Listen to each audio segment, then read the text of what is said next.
Ya, hari ini sesuai dengan catatan kita ada beberapa teman-teman kita yang mau sharing lagi. Kita siapkan aja ya. Ada Tri belum hadir ya. Sudah, Pak. Kadang harus Sudah, Tri. Pak Putri. Udah ya, udah hadir ya. Oke. Udah. Terus ada Alfi juga. Ya. Oke. Terus tadi dari kalian semua ada yang nonton UR tadi dari jam 9 sampai jam 12 itu acara seminar tentang jurnal-jurnal ilmiah itu. Ya, siapa aja yang nonton? Nonton, Pak. Rata-rata pada nonton pakai HP sih, Pak. Jadi on mata kuliahnya pakai laptop, nonton Oh, seminarnya pakai handphone. oh gitu. Gitu ya. Iya. Eh, Pak Joko ada nggak hari ini?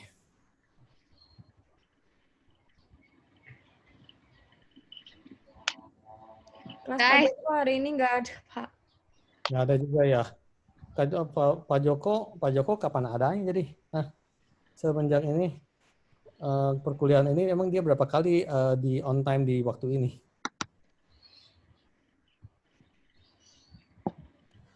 Nggak pernah? Absensi tadi sampai berapa, Mas Zainal, yang di kelas Pak Joko yang belum kita update?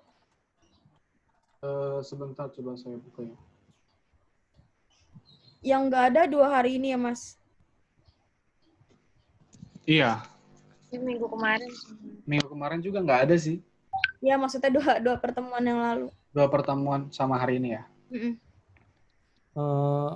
Nggak, maksud saya pertemuan yang bukan digantikan, tapi pertemuan yang jalan pada waktunya gitu loh, yang bukan digantikan gitu, bukan kelas pengganti lah ibaratnya gitu. Berapa kali sih Pak Joko yang ini, yang nggak kelas pengganti, benar-benar hadir di waktu yang ditentukan gitu? Kayaknya baru 3 kali, Pak. Baru 3 kali ya? Enggak. Dari di sebelum UTS Pak Joko tepat waktu semua kok, Pak. Gitu. Dari sebelum UTS tepat waktu. Gitu. Terus di pertemuan 10 kelas pengganti kalau nggak salah. Nah, yang belum ada kelas penggantinya di pertemuan 11 dan 12 ini. Oke. Jadi mari kita mulai ya. Dimulai dari di sini catatan saya dimulai dari Alfi dulu. Silakan Alfi. Apa aja yang kamu mau sharing dengan teman-teman yang ada di sini? Oke, Alfi di sini mau sharing tentang jurnal blockchain, asik. Nggak sih, lebih ke blockchain in education aja, nggak presentasi tapi lebih ke sharing ya guys. Jadi kalau misalkan nanti ada salah-salah atau kayak gimana, jadi bisa ditambah-tambahin aja ya guys. Sebelumnya Vi mau lakukan share screen.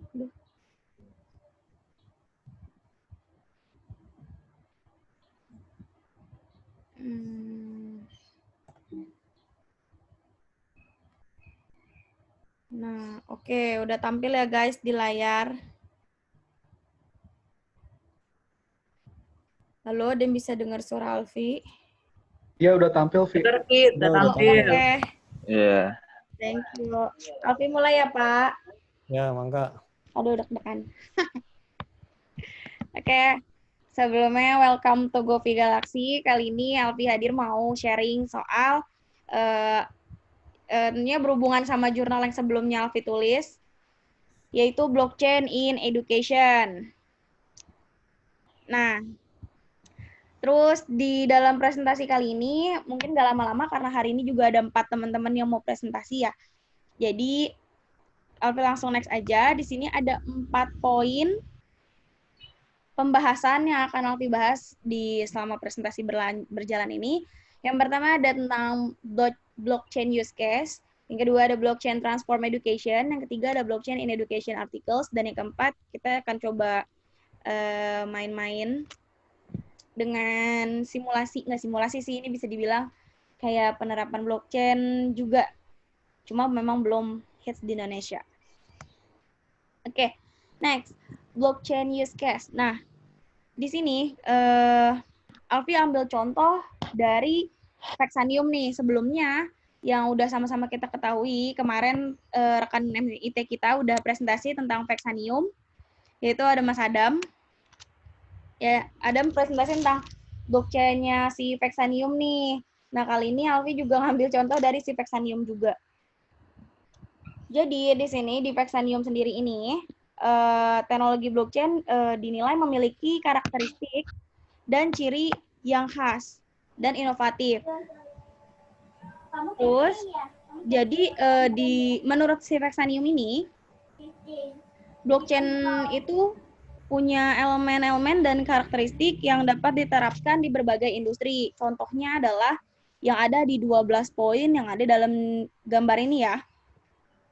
Ada dari finance, supply chain, digital identity, government and public sector, energy and sustainability, health and life science service, dan masih banyak sebagainya sampai ke housing. Dari 12 poin yang ada di blockchain use case ini, teman-teman semua bisa nggak sih temuin apa sih yang belum ada dari 12 poin ini? Yang sekiranya bisa kita terapin blockchain juga nih, tapi kok di sini belum ada. Ada yang bisa temuin nggak? Kira-kira. Sebelum Alfi lanjut.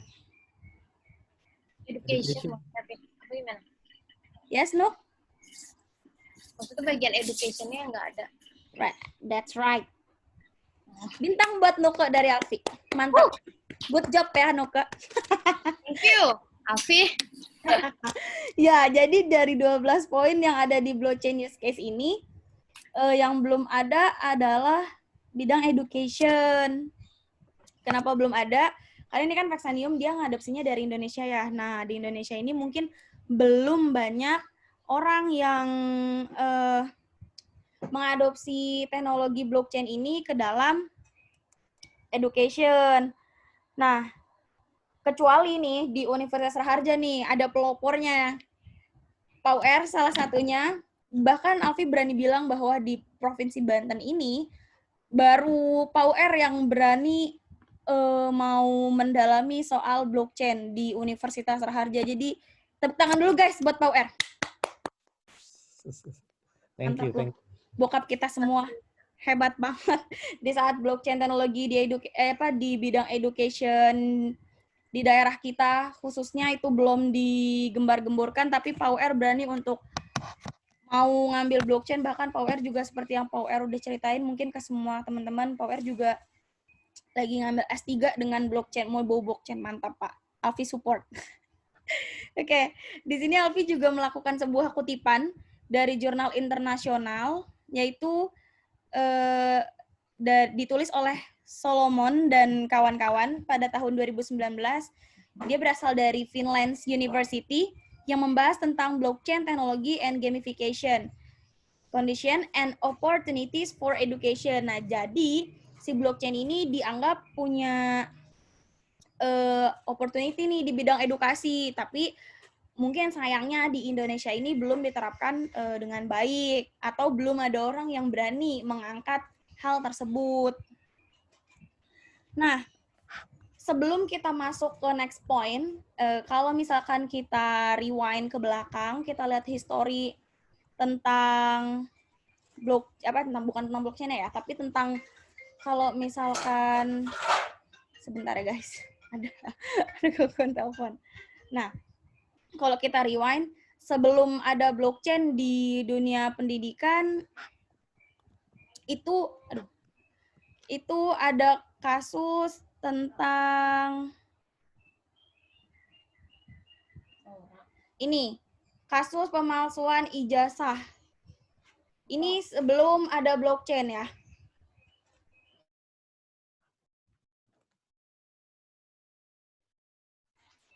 Nah, jadi ada kasusnya ini tuh berarti di bidang pendidikan kita ini, di bidang pendidikan kita ini masih minim nih secure-nya dari sertifikasi ijazah. Nah, itu kan masih banyak terjadi pemalsuan data, dokumen penting, dan segala macam ya, termasuk si kasus yang ini nih, ijazah Pak Rektor Nurul Komar. yang mungkin semua teman-teman juga tahu, ijazah S2 dan S3-nya itu dinilai palsu. Nah, hal tersebut sampai saat ini rasanya belum ditanggulangi dengan baik, ya. Nah, jadi kalau misalkan kita mau menerapkan blockchain in education ya guys, itu ada 4 cara blockchain untuk melakukan transformasi dalam pendidikan tinggi. Yang pertama ada improve recording keeping. Maksudnya adalah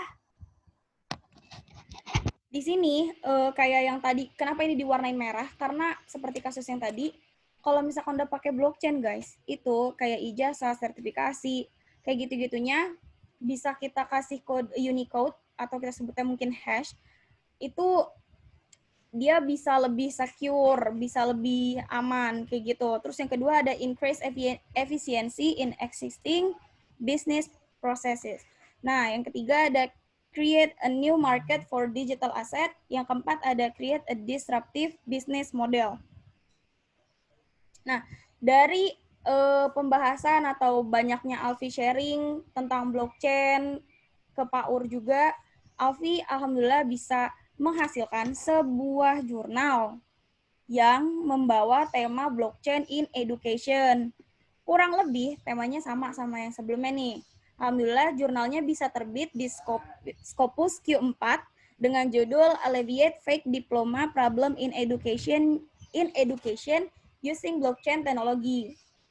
Di sini juga Alfi sertakan LOA-nya, jadi biar kelihatan siapa aja penulisnya.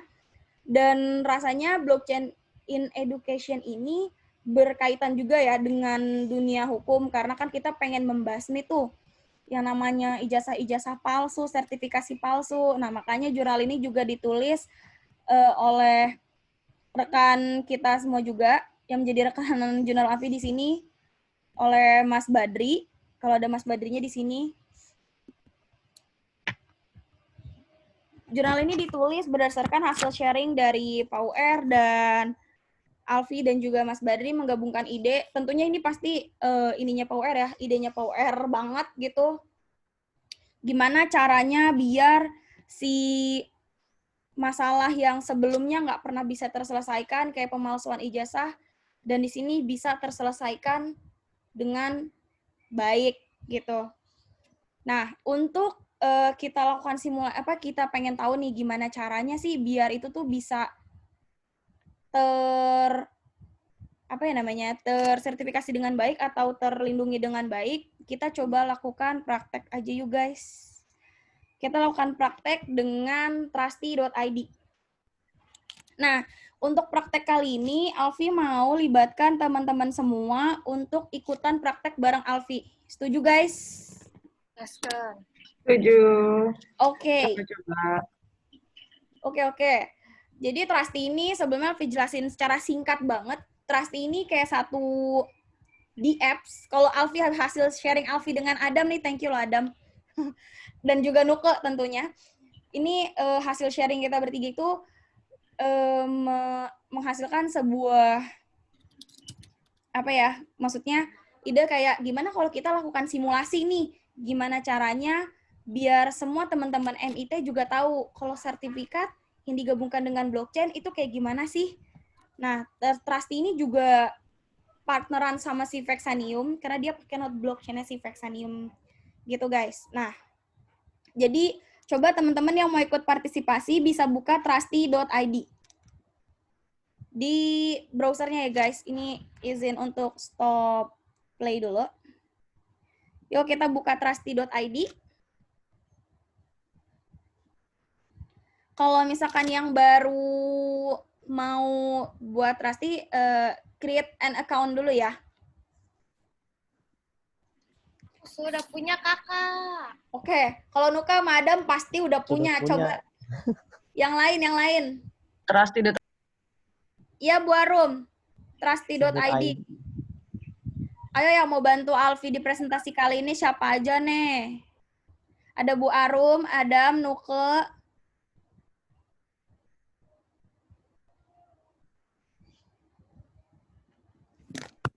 Alfi juga di sini coba lakukan login ya. untuk kita lakukan uji coba bersama. Maksudnya gimana sih kalau misalkan si sertifikat kita coba blockchain kan, itu jadinya bakal seperti apa? Gimana Bu Arum, udah?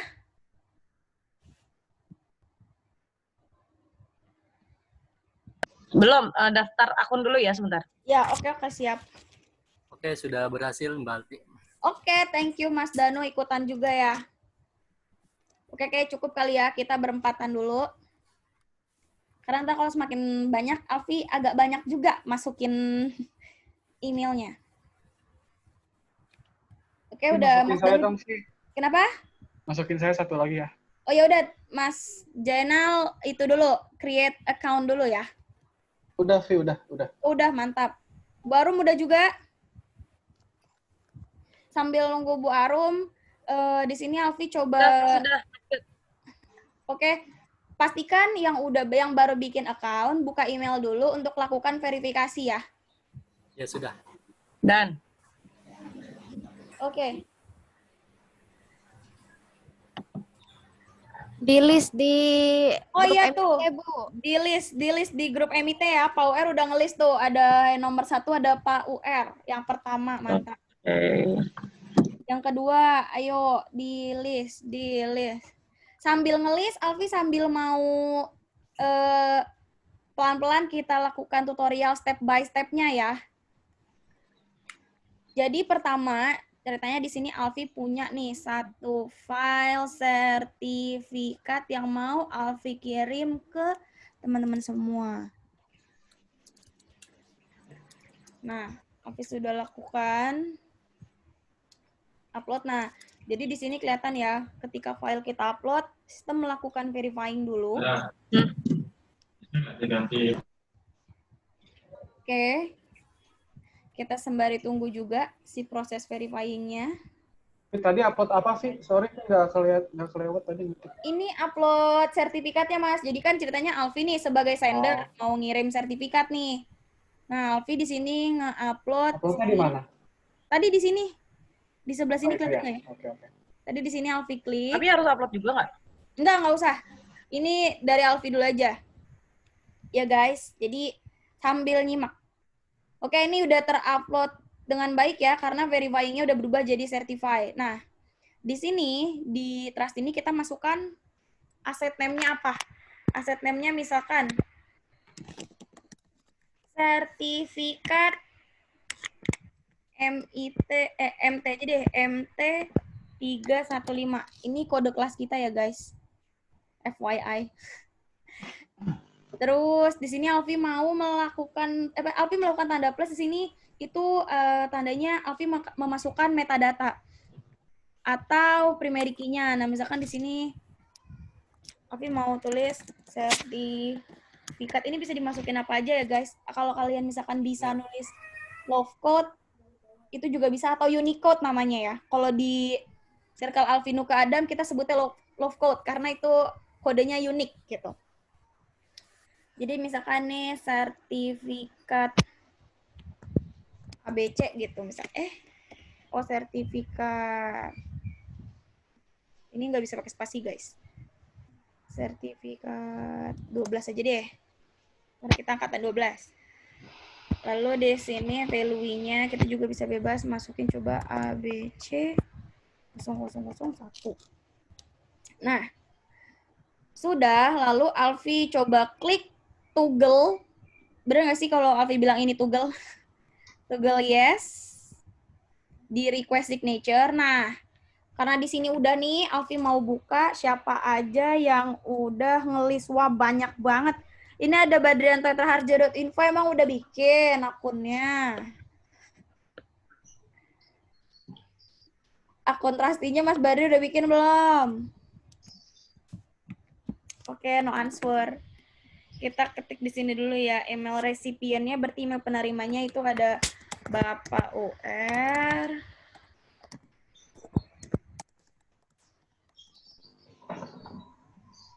Salah tuh.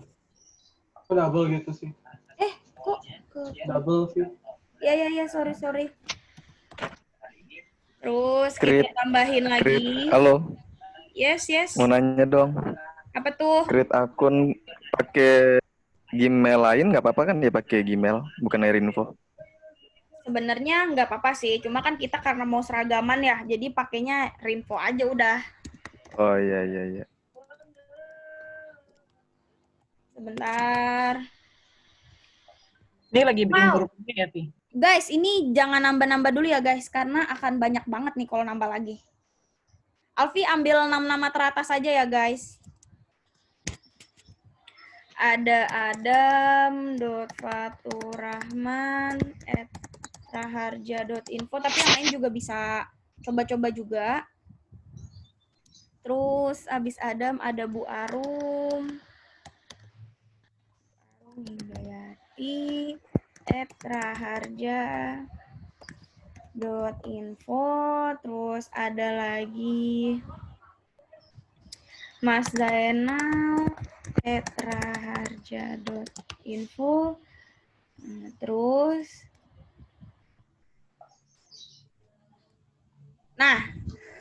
kayak kekurangannya di sini nih guys. Ini cuma bisa 1, 2, 3, 4, 5. Cuma bisa 5. Jadi oke, kita saat ini pakai 5 dulu ya. Karena ini juga sistemnya free. Jadi kita nggak bisa protes. Nah, di sini setelah kita masukkan nama-namanya, kita masukin juga role-nya. Nah, role-nya di sini ada 4. Ada signer, ada reviewer, ada approver, dan ada certified recipient. Coba Pak UR kita sebagai signer ya. Terus Nuke sebagai reviewer, Adam sebagai approver, nah Bu Arum sama Mas Jainal jadi certified recipient-nya aja. Terus di sini toggle IPFS atau IPFS-nya kita klik. Kenapa harus diklik? Karena tujuan, sebelumnya Alfi mau tanya dong, ada yang tahu nggak sih tujuan si IPFS ini apa? Coba kalau ada yang bisa jawab, selain Adam dan Nuke. Ada yang bisa bantu jawab? Kalau misalkan yang lain belum ada yang bisa jawab, baru Adam sama Nuke boleh bantu jawab. Ada aja deh, aku mundur. Gimana guys? Ada yang mau coba jawab IPFS itu apa? Biasanya digunakan untuk apa? Oke, ada mau bantu jelasin Dam IPFS itu? IPFS itu sebenarnya penyimpanan yang terdistribusi sih. Kalau misalkan ini sertifikat yang mau di secara publish lah gitu, secara publik bisa diakses, dibuka gitu ya, bisa dibuka, yaitu kita nyalain IPFS-nya. Tapi kalau misalkan kita nggak mau secara publik, ya udah nggak usah dinyalain itu. Jadi itu sebenarnya private sih. Nah, kayak gitu guys. Intinya adalah kalau misalkan blockchain ini itu tuh yang bisa buka datanya hanya software engine-nya aja. Kalaupun emang bisa dibuka, itu akan makan waktu dan proses yang lumayan panjang dan rumit. Jadi, kalau misalkan kita klik IPFS-nya ini, itu data yang kita kirimin, itu bisa langsung kebuka tanpa kita lakukan proses yang panjang, kayak gitu. Nah, setelah itu, Alfi mau lakukan klik send signature request. Oke, sekarang masuk ke proses certifying. Lagi loading ya guys, mohon bersabar. Yang lain yang belum kedapatan ini mungkin bisa coba-coba, kayak misalkan Pak Dadang nih mau coba. Pak Dadang bisa coba terus masukin email teman-temannya dari nomor 6 sampai nomor 10. Itu juga bisa Pak Dadang lakukan. Jadi biar tampilannya juga kita gitu bisa. ya? Iya, bisa. Sebentar ya guys, masih loading. Masih certifying ya guys. Klik metadata gitu. Ya, betul. Bikin dan. Ya, masih proses ya guys, masih proses certifying.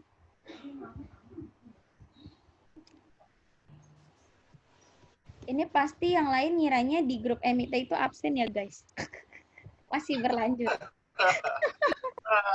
Padahal ada email Bapak. Ini nge-blast email notif apa kita harus buka Trusty-nya dulu? Kenapa? Oh, enggak, nanti dia di email akan ada notifikasi masuk. Nih aku sudah ada Oh ya? Coba emailnya. cek emailnya, guys. Di Trusty-nya juga sepertinya sudah ada nih. Belum ada. Ah, kamu. Di Trusty-nya belum ada, tapi di email udah ada. Coba yang di email, itu yang di email semalam kali. I see. Itu Mas Oh Jenal udah, iya, belum, Deng. Mas Jenal udah kirain dapet. ini. Enggak, belum. Kirain itu harus Dong, ini kan sertifikatnya belum masuk. Nuke salah itu, Nuke yang semalam. Iya, maaf. Salahku. Ini kenapa lama sekali ya, guys? Oke, pada intinya ketika nanti kita dapet notifikasi nih sambil kita nunggu ini ya. Semalam Api juga udah lakukan uji coba pakai Trusty juga. Nanti kita akan dapat email. Untuk yang tadi emailnya tertera, itu akan dapat email kayak gini. Kalau Alfi kan tadi pakai email yang Kenapa? Vi mau tanya. Apa? Itu yang kan kita udah set tuh yang ada signer, ada review, ada approver. Terus ada yang satu receipt sertifikat. Nah, terus dia pada saat kita ini proses certify ini dia nge-blast ke semuanya apa nunggu approve dulu dari si Mas Adam tuh. Mas Adam kan approver tuh. Oh, dia enggak. Dia akan nge-blast ke semuanya. Nge-blast ke semuanya. Dia langsung nge-blast ke semuanya, tapi gini. Aduh, ini sinyal siapa yang lag ya? Oke. Alfi. Mungkin Alfi kali ya, soalnya ini lagi loadingnya lama banget. Dia akan nge-blast ke semuanya, Mas. Nanti ketika udah selesai nge-blast nih, ketika email yang ini yang ingin kita udah buka, nanti akan muncul tampilan seperti ini. Nih, kayak gini. Ini uji coba Alfi semalam. Di sini ada tulisan, ada data. Alfi coba coret-coret ya. Ini ada data hash. Nah, di sini ada Shiny. Shiny-nya itu kan di sini Alfi masukin di sini email-email yang sebelumnya tadi kita masukin itu ya. Kalau di sini Alfi masukinnya Pak UR, Nuke, Adam, terus Bu Arum sama Mas Zainal. Nah, di sini Alfi coba pakai email Alfi yang lain, ada email alfabet inkubator Alfi yaitu Alfiko. Terus ada Alfio Hoirunisa dan ada Nuke Puji Lestari Santoso. Nanti tampilannya akan seperti ini, Mas Zainal. Oke. Berarti nggak nunggu action, kan tadi ada email kalau misalkan dia approver, dia muncul notif sign gitu and approve. Berarti nggak mesti nunggu action dari si approver. Berarti langsung ke blast semuanya. Yes, nanti actionnya itu akan muncul di history sini. Tuh. Jadi jam berapa kita lakukan action itu terekam di sini. Tapi kita jadi bisa tahu loh, tetap tahu. Oh, ini nih si reviewer-nya belum approve nih. Si certified-nya belum kayak gitu-gitu loh. Nah, terus tujuan si IPFS yang tadi itu kurang lebih oke. Untuk nunjukin si review dokumen yang ini, yang ada di sini. Kalau misalkan tadi disable, kita nggak bisa nongol ya? Iya. Nggak bisa dibuka seperti itu. Guys, ini masih loading. Jadi sambil nunggu, Alfi izin lakukan stop share, Pak, boleh? Sambil sharing-sharing sama yang lain, kira-kira ada masukan atau ada pertanyaan kayak gitu? Nah, boleh, ini Pak? berarti dari Alfi udah selesai ya? Ya, cuma sampai sini ya? Sudah, Pak, sampai sini. Oh, oke, ya. Ada yang mau bertanya lagi nggak? Kalau verify gitu, berarti nunggu approval ya? Approval baru dianggap sah atau misalkan udah kita certify itu udah sah gitu? Gimana Pak itu secara legalitasnya? Secara legalitas ditujukan ke UR apa ke... Iya, ini ditujukan ke Bu Alfi nggak apa-apa. Bu Alfi nggak apa-apa sih. Penasaran aja, pengen tahu sih. Maksudnya gimana sih, Mas? Ulangin deh. Ya, jadi kan kita nunggu, itu kan ada misalkan kalau enable-nya apa tadi itu IPFS ya? IPFS. Kita bisa tahu kan, ya IPFS itu log-nya bisa tahu, oh ini belum di-approve, ini udah di-approve gitu. Kan itu masalahnya kita stepnya tuh langsung blast ke email masing-masing. Even saya penerima sertifikatnya gitu ya. Nah itu kita, oh ini udah sah nih, tapi padahal belum di-approve gitu. Enggak, Tapi jadi kita gini udah nerima maksudnya email. Mas Zainal, IPFS-nya itu tuh kayak sebuah, bukan kayak ya, jadi dia sebuah bantuan, sebuah bantuan gimana caranya biar si sertifikat itu bisa kelihatan. Jadi bukan tampilan ini loh Mas Zainal, bukan tampilan yang di sini, tapi bentuk dari si sertifikatnya. Nih kayak gini, kalau kita pakai IPFS ini bisa kelihatan. Ceritanya ini adalah data sertifikat yang tadi Alfi kirim. Karena pakai IPFS jadi bisa kelihatan. Seperti itu. Karena pada dasarnya kalau kita pakai blockchain, itu kan data yang ada di dalamnya, data yang kita kirim, itu kita nggak bisa tahu kan apa sih isinya. Karena dia bentukannya ada hash. Nah, dengan bantuan si IPFS ini, kita jadi bisa tahu isi dari hash tersebut tuh apa. Gitu. Menjawab nggak, Mas? Kalau misalkan jawaban dari Alfi kurang, mungkin ada yang mau menambahkan? Ada mau menambahkan mungkin, Dam? Pakarnya nih. Kalau legalitas sih udah pasti nunggu approvernya dulu ya. Semua Nah itu maksudnya. prosesnya. Oh, legal. Soalnya Mas Dara ngomongnya IPFS. Jadi yang dihubungkan ke IPFS ya viewer dokumen ya dong. Sorry. Ya, sorry. Ya, itu tadi tahapnya kan harus ditandatanganin dulu, Ya, betul. terus di review dulu, sampai dia di approve, baru itu udah legal sih, udah sah bisa dibilang. Ini masih certifying karena internet Alfi deh kayaknya guys, sorry. Tapi nanti kita bisa coba lagi. Oke, ada yang lain? Atau mau ada menambahkan? Biasanya Mas Ketut mau nambahin.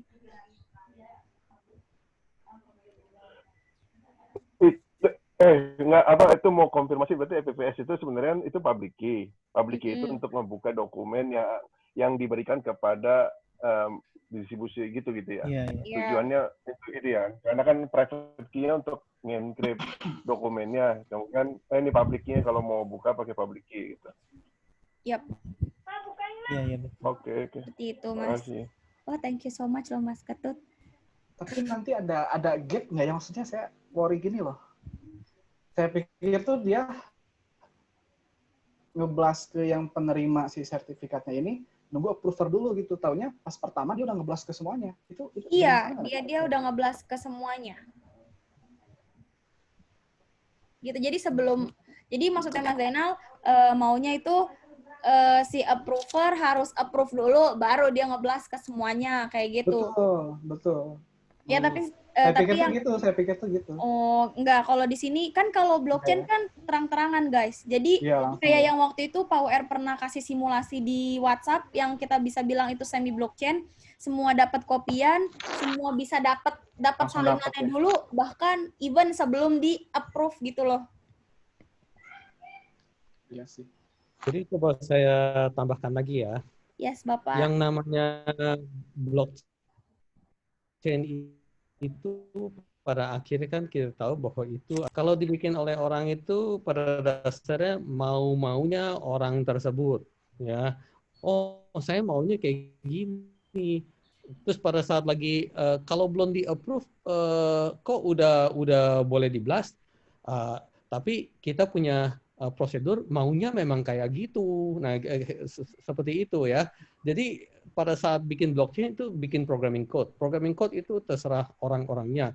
Dia pakai if, then, else dan sebagainya yang menyebabkan bahwa fungsi dari paket trusty ini berjalan seperti ini gitu ya.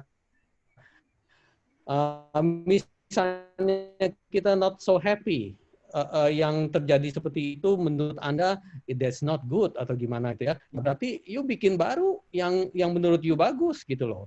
Nanti baru adu di market siapa yang lebih menang. Ternyata kaum masyarakat lebih suka yang tipe yang kita mau ya, yang Zainal mau, yaitu harus di-approve dulu dong baru boleh di-blast dan sebagainya. Oh ya, jadi yang punya Zainal akhirnya lebih in business, lebih laku dan sebagainya. Nah, hal-hal seperti itulah yang terjadi. Ya, di dalam sebuah sistem memang kalau dianya behaving atau berkelakuan seperti ini dan seperti itu, pada dasarnya adalah keinginan dari pembuat trustee itu, ya.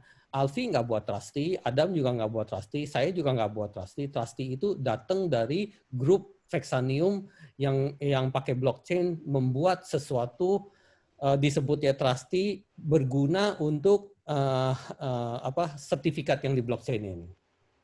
Paham ya guys? Ya.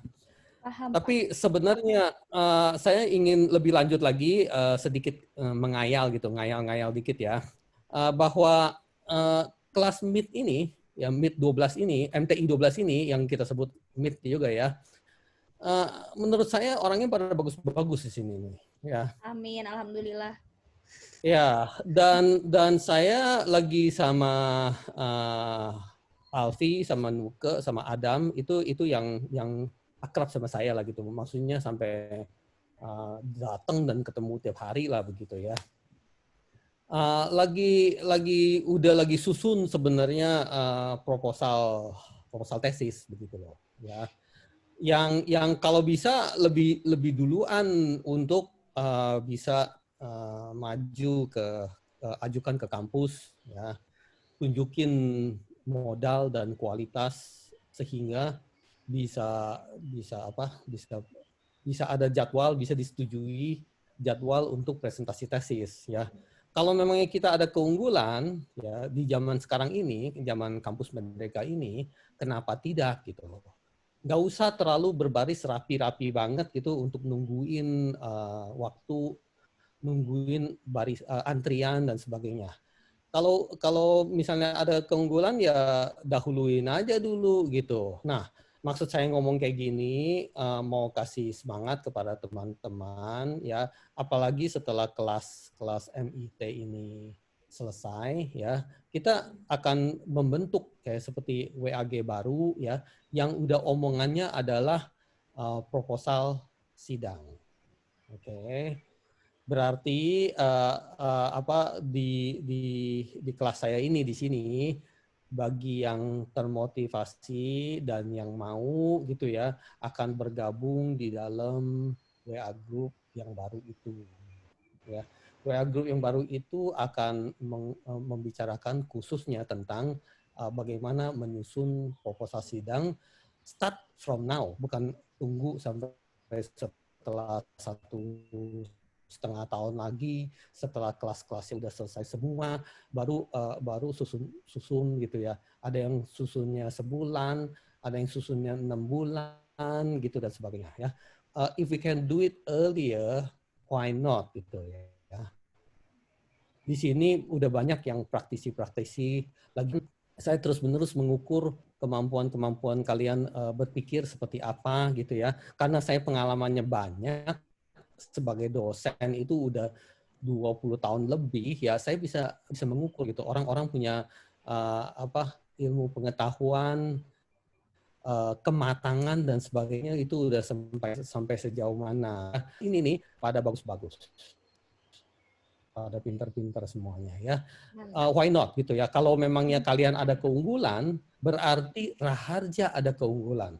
Kalau kalian biasa-biasa saja, berarti Raharja biasa-biasa saja. Ya, kalian mau nggak ada keunggulan gitu aja? Ya, tapi tentunya ujung-ujungnya kayak seperti lebih kerja keras gitu loh, lebih tuangin waktu gitu ya. Kesehariannya bukan cuma pikirin kerjaan aja, tapi lebih mau pikirin kuliah S2 ini sampai selesai dengan baik seperti apa dan sebagainya gitu ya.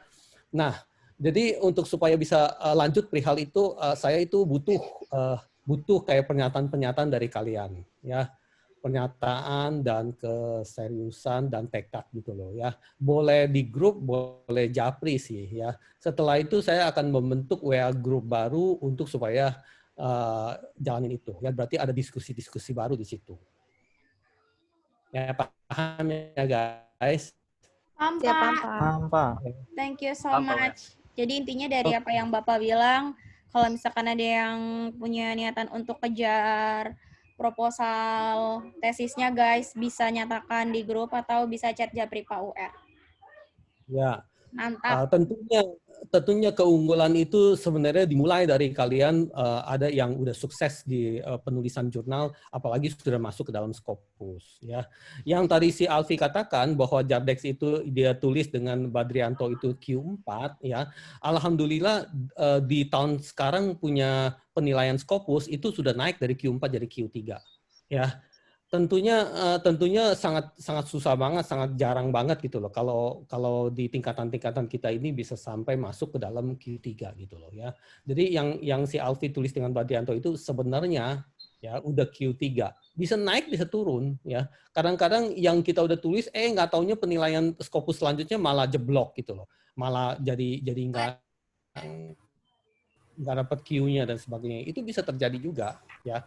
Nah, sebenarnya saya lagi mau bilang bahwa itu grup baru itu diutamakan orang-orang yang telah berhasil publikasinya gitu loh ya. Tapi bukan saklek gitu, bukan saklek berarti tekad harus ada. Kalau sekarang masih belum jadi, berarti harus nguber banget, nguber teman-temannya banget yang sudah jadi itu untuk untuk bisa bergabung gitu loh. Maksud saya juga begini, secara umum di Indonesia ini, apalagi di Raharja ya, sangat jarang mahasiswa S2-nya itu lulus dengan jurnal internasional bereputasi, sangat jarang. Bisa dihitung jari 1 atau 2 begitu loh ya. Apalagi kalian itu di saat-saat sekarang ini udah bisa membuktikan bahwa bisa ada jurnal bereputasi, rasanya teruji dan masuk akal gitu kalau kita berani mengajukan sesuatu yang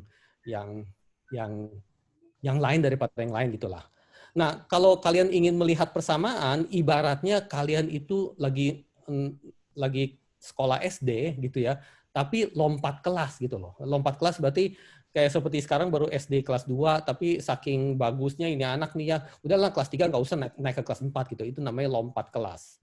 Ya, bisa jadi sih ya. Boleh iya, boleh enggak. Kan pilihannya kembali ke anak itu masing-masing. Kalau anak itu bilang nggak mau, saya mau ikutin teman-teman yang lain kelas 2, terus abis itu kelas 3 dulu, baru kelas 4, nggak mau lompat-lompat, itu juga sebenarnya pilihan dari pribadi masing-masing. Saya ingat kata saya ya, bahwa itu kembali ke pilihan kalian masing-masing.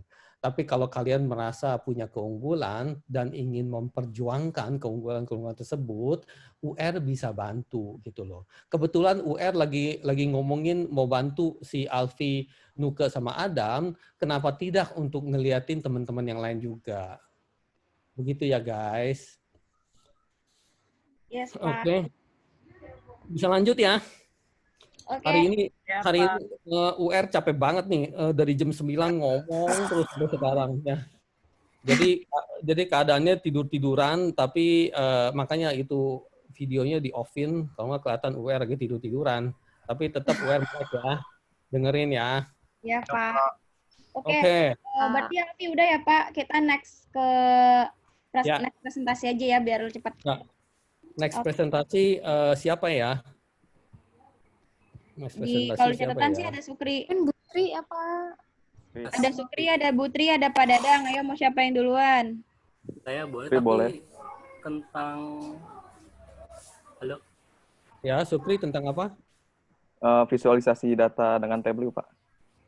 Oke, menurut catatan coba saya lihat dah, mendingan ngantri dari sini. Coba menurut catatan siapa ya? Sukri, Pak. Sukri ya. Habis itu Kalau Dadang menurut... baru Sukri ya.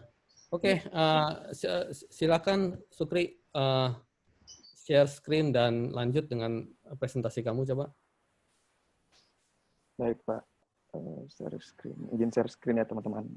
Ya, mangga.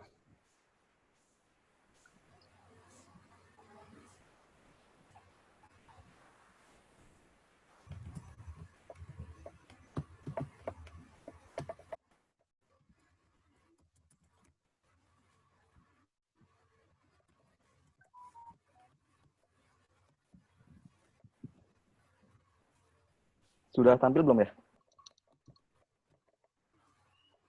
Belum. Belum masuk, Su.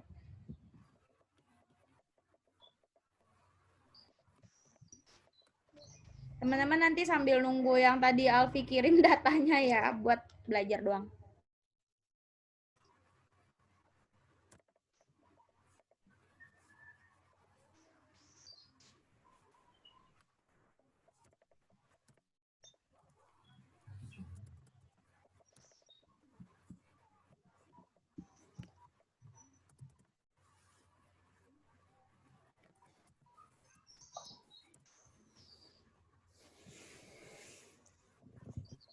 Kaitannya close apa, Supri? ininya Kaitannya apa gimana? tentang ini dengan misalnya kamu kerja tentang ini atau bukan? Oh, saya belum ini Pak, belum kerja Pak, Kerja. masih belum wisuda juga malah Pak. Belum wisuda apa nih? Saya Belum. lulusan tahun 2019 September. Oh, 2019. Dari Iya, Raharja ya? Dari Raharja ya? daerah Harja Pak. Oke. Dan tentang ini, bagaimana kamu galinya, seberapa dalam kamu ketahuinya itu, bisa nggak kamu cerita dulu dikit? Oh iya, mohon maaf ini gimana cara ngilanginnya ya? Cara ngilangin apa? Oh, sudah. Ini Pak, saya belajar ini waktu dari mulai lulus kuliah. Saya coba ke Android, kemudian nggak berapa lama saya coba ke visualisasi data ini. Menurut saya lebih asik buat mungkin untuk personal saya sendiri, bisa lari ke bisnis atau ke secara umum pekerjaan itu bisa masuk ya Pak ya. Jadi saya coba fokusin ini selama lebih kurang 3 bulan. Oke. Dan boleh saya coba langsung ininya Pak, prakteknya? Yap, monggo. Ya, teman-teman yang mau ikutan juga bisa di sini download dulu Public Tableau. Nanti bisa iseng-iseng main sendiri.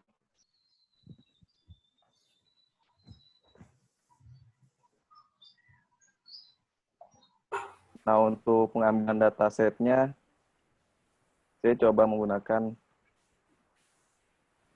Kaggle, kata data, dan satu portal Indonesia. Nah, di sini contoh yang sudah jadi, Pak. Dan saya coba memulai dari awal ini dengan data yang baru.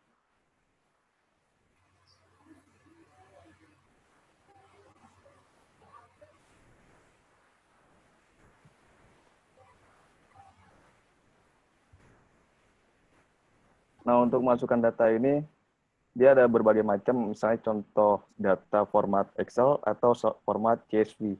Untuk yang saya masukkan ini format Excel. Format Excel ini, sorry nge-lag.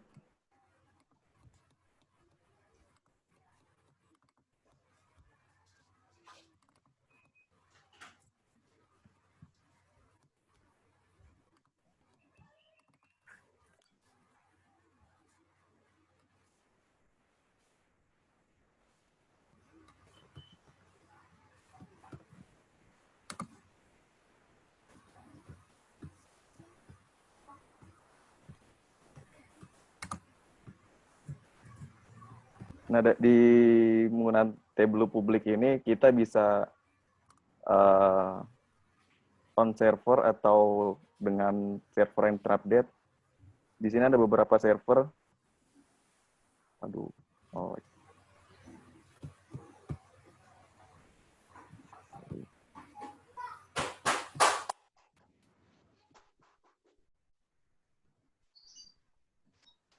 Mohon maaf ya Pak, nge-lag ini datanya.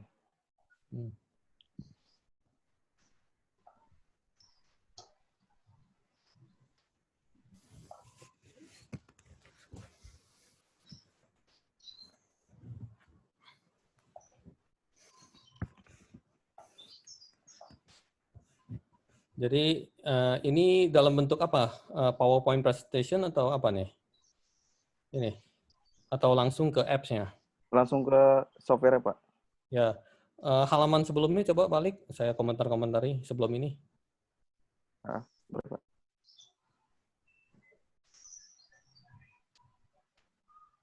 Nah, ini hasil percobaan yang sudah jadi Pak. Ada grafik, ada peta profitnya juga.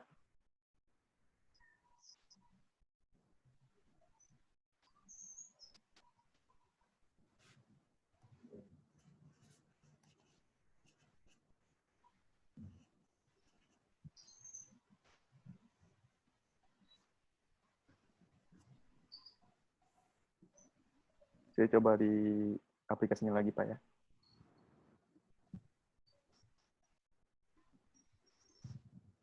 Nah, untuk software Public Tableau ini ada yang berbayar, ada yang gratis. Nah, untuk saya ini saya masih mencoba pakai yang gratis karena buat berbayarnya juga karena belum kepake juga sesuai kebutuhannya, Pak. Nah, ini kita udah masuk ke softwarenya.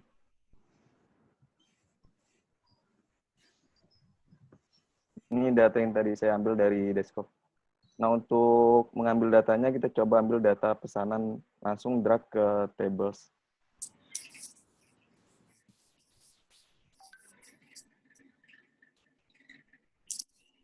Datanya itu dari Excel atau dari mana, Suk?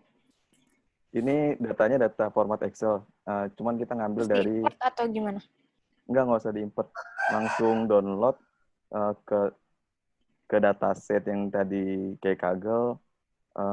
Soalnya ini dari tadi stuck di aplikasinya doang. Takutnya share screen-nya nggak desktop. Kalau desktop kan bisa kemana-mana ya. Iya. Saya ini stuck di satu itu doang. Kayaknya di software-nya doang deh. Oh iya.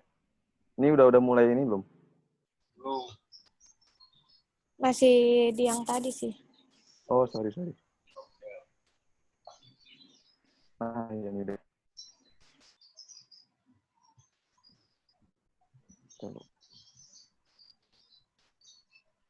Nah, ini yang tadi sudah kelihatan? Masih kayak tadi. Masih kayak tadi. Di stop share aja dulu, terus share ulang, share-nya yang desktop.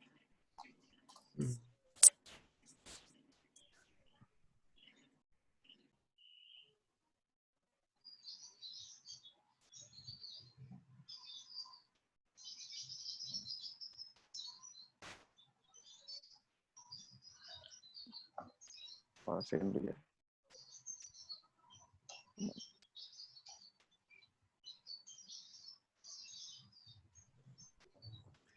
Oke, gimana kalau saya kasih kesempatan untuk Sukri presentasi lagi di lain waktu sehingga lebih siap. Kalau enggak saya habis ini aja, Pak. Habis Mas Dadang. Soalnya di sininya nge-lag nih, Pak. Oke, Mas Dadang dulu ya. Ini juga nyangkut begini. Ya, oke. Tapi pada dasarnya Sukri, saya sih lebih berharap kamu itu bisa lebih siap. Ya. Dari sisi slide juga saya lihat cuman ada 4 gitu ya.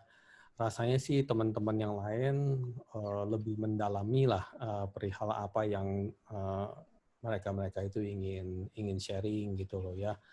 Kamu butuh lebih mendalami sehingga yang kamu sharing itu kini bisa memberikan manfaat yang besar untuk teman-teman sekalian gitu ya. Di situ juga kamu terlihat ya login ke Tableau itu menggunakan Gmail umum, bukan menggunakan raharja.info. Karena itu email yang dari Gmail juga ya, tapi Raharja Info mencerminkan kita itu satu alma mater dan satu pribadi Raharja gitu ya. Saya jadi kalau ngelihat begitu kayak seperti agak surprise ya. Kalau kamu itu udah dari semester 1 di Raharja sampai lulus di Raharja, terus sekarang lagi S2 gitu ya, tapi tetap nggak gitu bersahabat dengan raharja.info.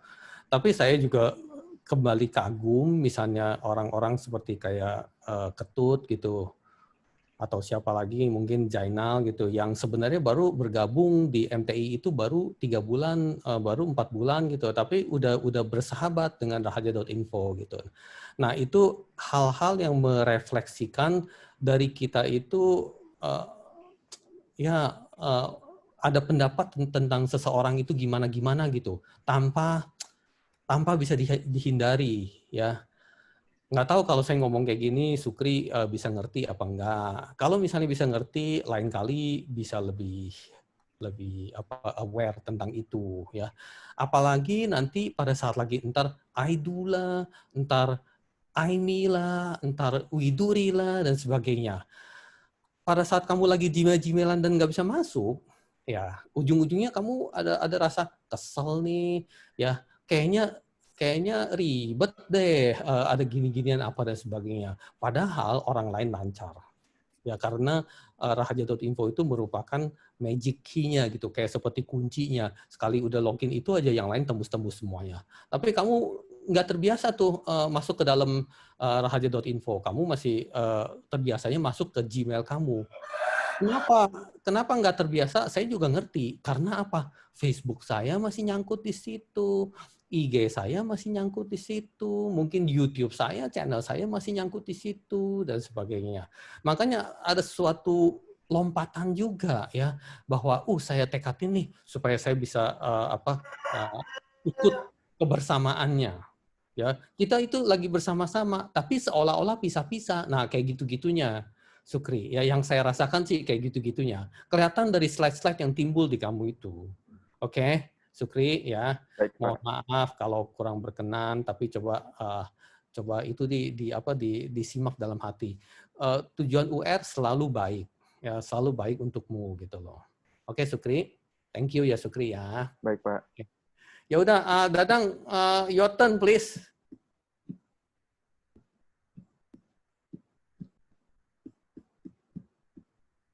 Belum ya Dang? Oke, udah.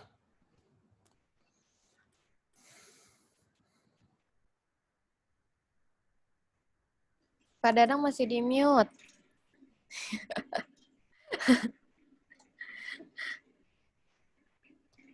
Harus berani ngomong tentang latar belakangnya dulu ya. Di sini saya juga kelihatan cuma 4 slide gitu ya. Tapi sebenarnya sih slide dikit apa slide banyak bukan sebagai patokan pasti gitu loh ya. Namun coba deh ya saya ingin sebuah presentasi yang memang dipersiapkan dengan baik gitu. Bukannya asal presentasi aja gitu. Kalau asal presentasi aja waste everybody time dong. Ya. Ini sebenarnya sih ada beberapa slide, jadi ada cabangnya gitu dari 4 slide itu. Oke, siap. Ya, mangga. Terima kasih. Terima kasih Pak WR atas waktunya, teman-teman semua. Bismillahirrahmanirrahim. Assalamualaikum warahmatullahi taala wabarakatuh. Waalaikumsalam warahmatullahi wabarakatuh.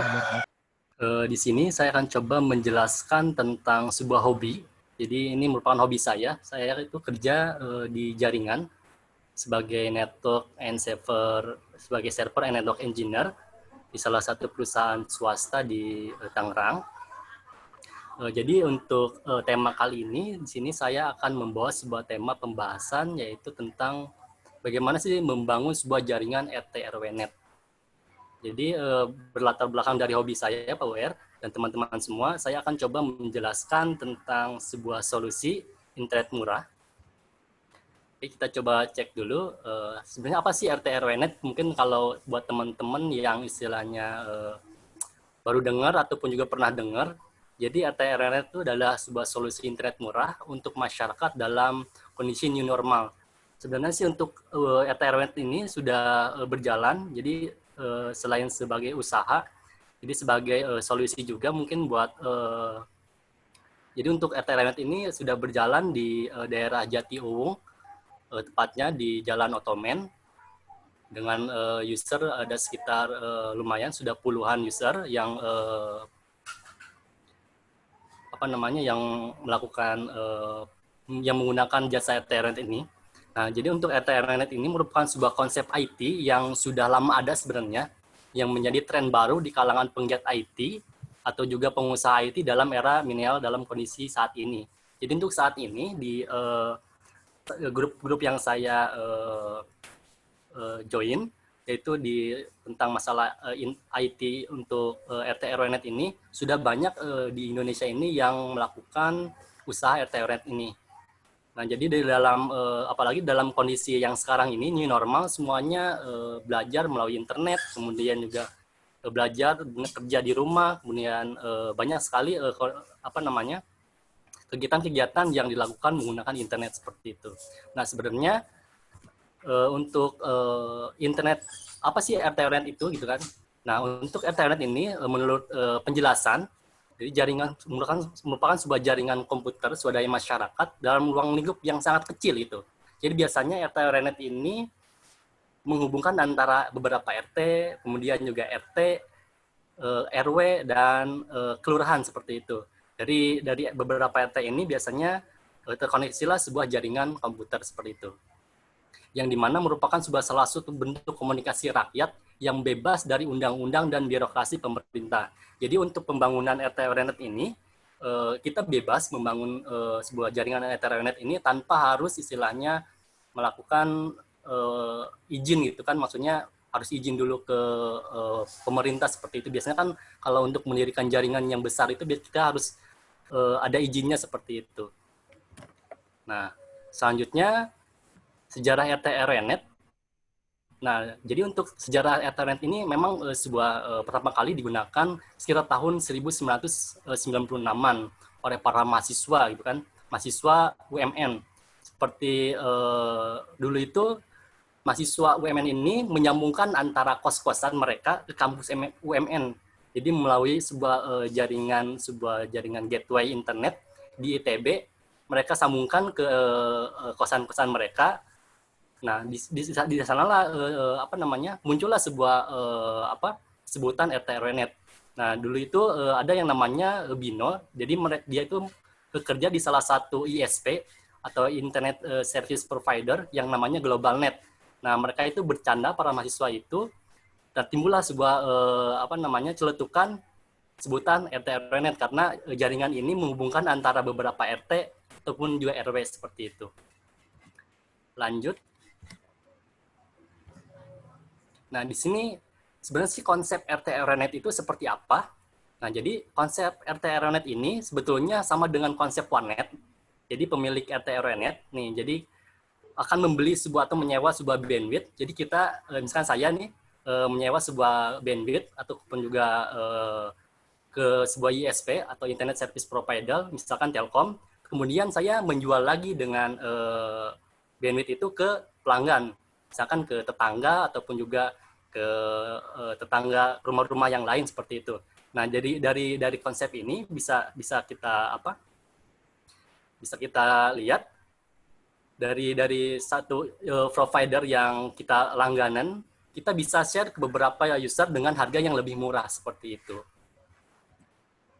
Selanjutnya, apa sih Ethernet? Apakah sangat murah atau misalkan dengan berlangganan Ethernet, apakah sama aja dengan langganan yang lain seperti itu, dengan internet yang lain? Jawabannya adalah yes, konsep Ethernet ini sangatlah murah sekali, karena dengan contohnya misalkan kita berlangganan YP ID ataupun juga IndiHome dengan paket 50 Mbps dengan harga 700 ribuan. Kemudian kita share ke 10 user orang, maka dalam sebulan setiap orang hanya akan membayar sekitar 70.000 dengan kecepatan yang sama 50 Mbps. Nah, biaya tersebut tentu sangat murah sekali gitu kan. Dengan apalagi kalau misalkan kita berlangganan sebuah IndiHome dengan harga 700.000 gitu, seperti itu. Nah, andaikan biaya tersebut dibulatkan menjadi 100.000 per bulan misalkan, sebagai tambahan untuk biaya, biasanya kan ada listrik, kita sebagai perawatan juga, misalkan sama artinya dengan setiap pelanggan hanya perlu mengeluarkan sebesar biaya 3.300 per hari atau Rp138 per jam. Seperti itu kalau misal kita bulatkan gitu kan. Nah, tujuan kita membangun RT/RW sebenarnya tujuan yang terpenting adalah pembuatan sebuah RT/RW ini adalah turut serta dalam pengembangan internet murah di masyarakat serta membangun komunitas yang sadar akan hadirnya teknologi informasi dan internet. Kenapa seperti itu? Jadi untuk internet di Indonesia ini, khususnya ya di yang saya sekarang itu lagi usaha, jadi belum adanya banyak provider seperti kayak IndiHome untuk ini rumahan, itu belum pada masuk. Jadi kebanyakan mereka itu pakai kuota yang biasa. Jadi kan kalau misalkan kita hitung per bulan, apalagi dalam polemik new normal ini, COVID-19 ini kan kerja pada di rumah.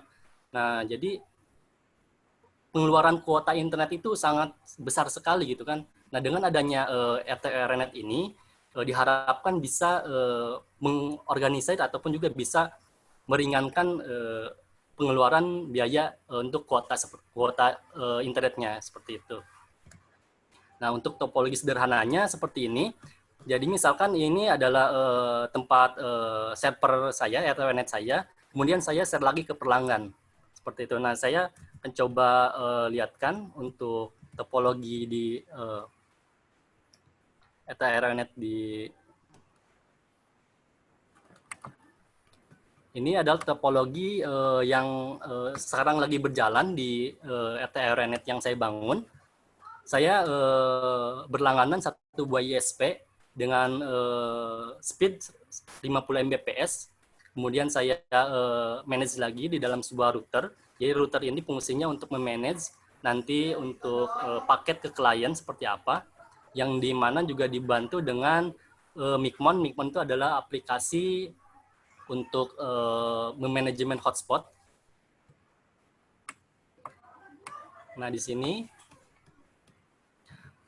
sebelum ke klien itu masuk dulu ke sini, ke switch.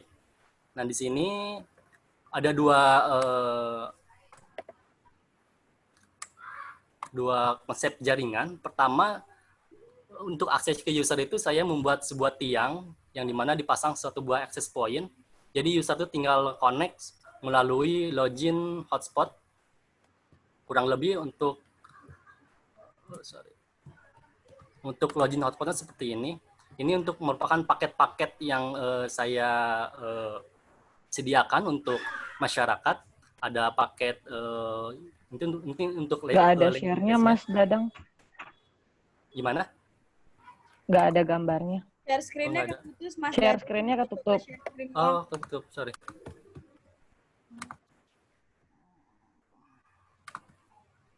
Sudah muncul?